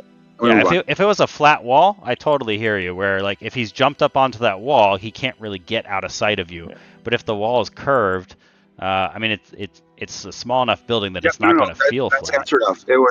He's not hiding in front of me. He was hiding around the curve. Got it. Yeah. And so Okay. he failed one of his checks to get above. I think he only rolled a 4, so everyone could see him that time. Like he doesn't know he's not hidden, right? So he's gone, climbed up to a position where he's out of sight, tried to hide, and then once he's hidden, get into a position that he could ideally pounce on people, but he doesn't know that you can see him.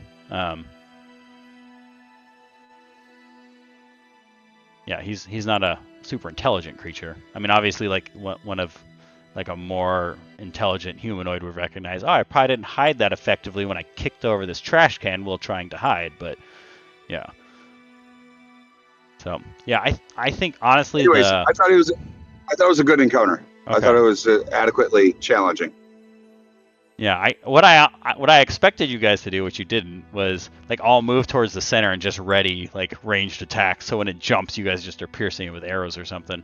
But that's your attempts worked totally fine as well. That was good.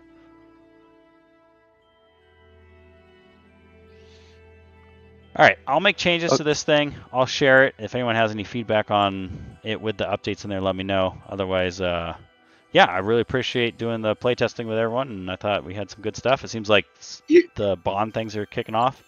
The columns. Here's a question for you. Yeah.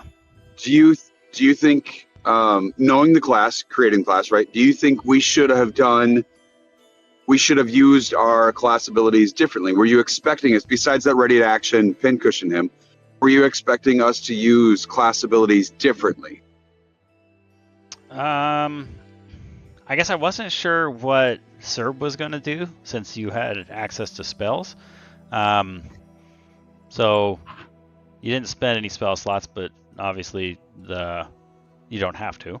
I don't know that it probably felt like you needed to, since it's only one creature, and as long as you can keep or stabilize Kermit every turn, the risk of dying is pretty low there, especially with that turn order. So I don't know that I was anticipating him doing anything else. Predator seemed pretty effective on turning those misses into hits. Oh my gosh, yes. Oh my gosh, that was but- amazing. Yeah. So that's working like as expected there, where it's like this guy is just like extremely consistent. The bond worked great for leveraging like the out of combat sort of pieces and positioning and just being able to move around. So that seemed good. Yeah, I guess So obviously not knowing where you guys are going to go or what's going to happen beforehand, I think it worked just fine. hey, so I gotta get going here. But for the next time, can we get the big questions out of the way? Like, could dysfunction? You seem to have a lot of questions that take a long time. Could you like log on earlier or like email so we don't burn an hour with like the Absolutely. minutia details that didn't even come up in the session? Absolutely. Just- Absolutely. Yeah, I mean they're interesting conversations, but like but Wang's got a limited time frame and he didn't get to see the end. So I got you. that's my thought. I will apologize for today, and I'll make sure that I don't do that again. Yeah, I guess Do you want us to level up, Brendan? Yeah, I was gonna say let's have everyone level to 3. If anyone wants one of the subclasses that I've been working on, let me know. I don't think I shared the latest with you all, but essentially the Beastmaster one is available, and that Elemental Conduit. I think that Wang was gonna play that one. Dysfunction. I don't know if you're still thinking Beastmaster or something else. And then I think you guys are going Spore and not Spore. No, he's going Swarm, and I'm going Swarm. Gloom. That's what it is. Swarm and Gloom. Yeah. Okay. Yep. So. All right. Cool. I mean, you want to take average hit points, right? Yeah. Let's just keep doing average, so we don't have any dice roll giving us different data. Okay. Cool. What is this? What is the Swarm Ranger? Yeah. It's Tasha's. Yeah. Okay. Bye, guys. All right. Wait. When is next time? Is the next time in 2 weeks? I think we're trying to do every 2 weeks, so that would be the 23rd if folks are available. I'm definitely unavailable next week. So I'm available 23rd. Okay. See. All right. Well, I can follow up in the chat. We can handle that one. I'm available 23rd as well. So Okay. we just gotta wait for Wang. So okay. Thanks, guys. Perfect. Okay. All right. Cool. Bye. All right. Take care, everyone. Thanks again. You too. Bye. And Happy New Year to everybody. Yeah. Happy New Year. All right. Take care. What's that? I just said take care. Oh, my phone is cutting out. So I'm sorry. One more time. Oh, all I said was take care. Oh, take care as well. All right. Later, man. All right. Bye. See you. All right. Signing off. We're gonna do a fancy transition.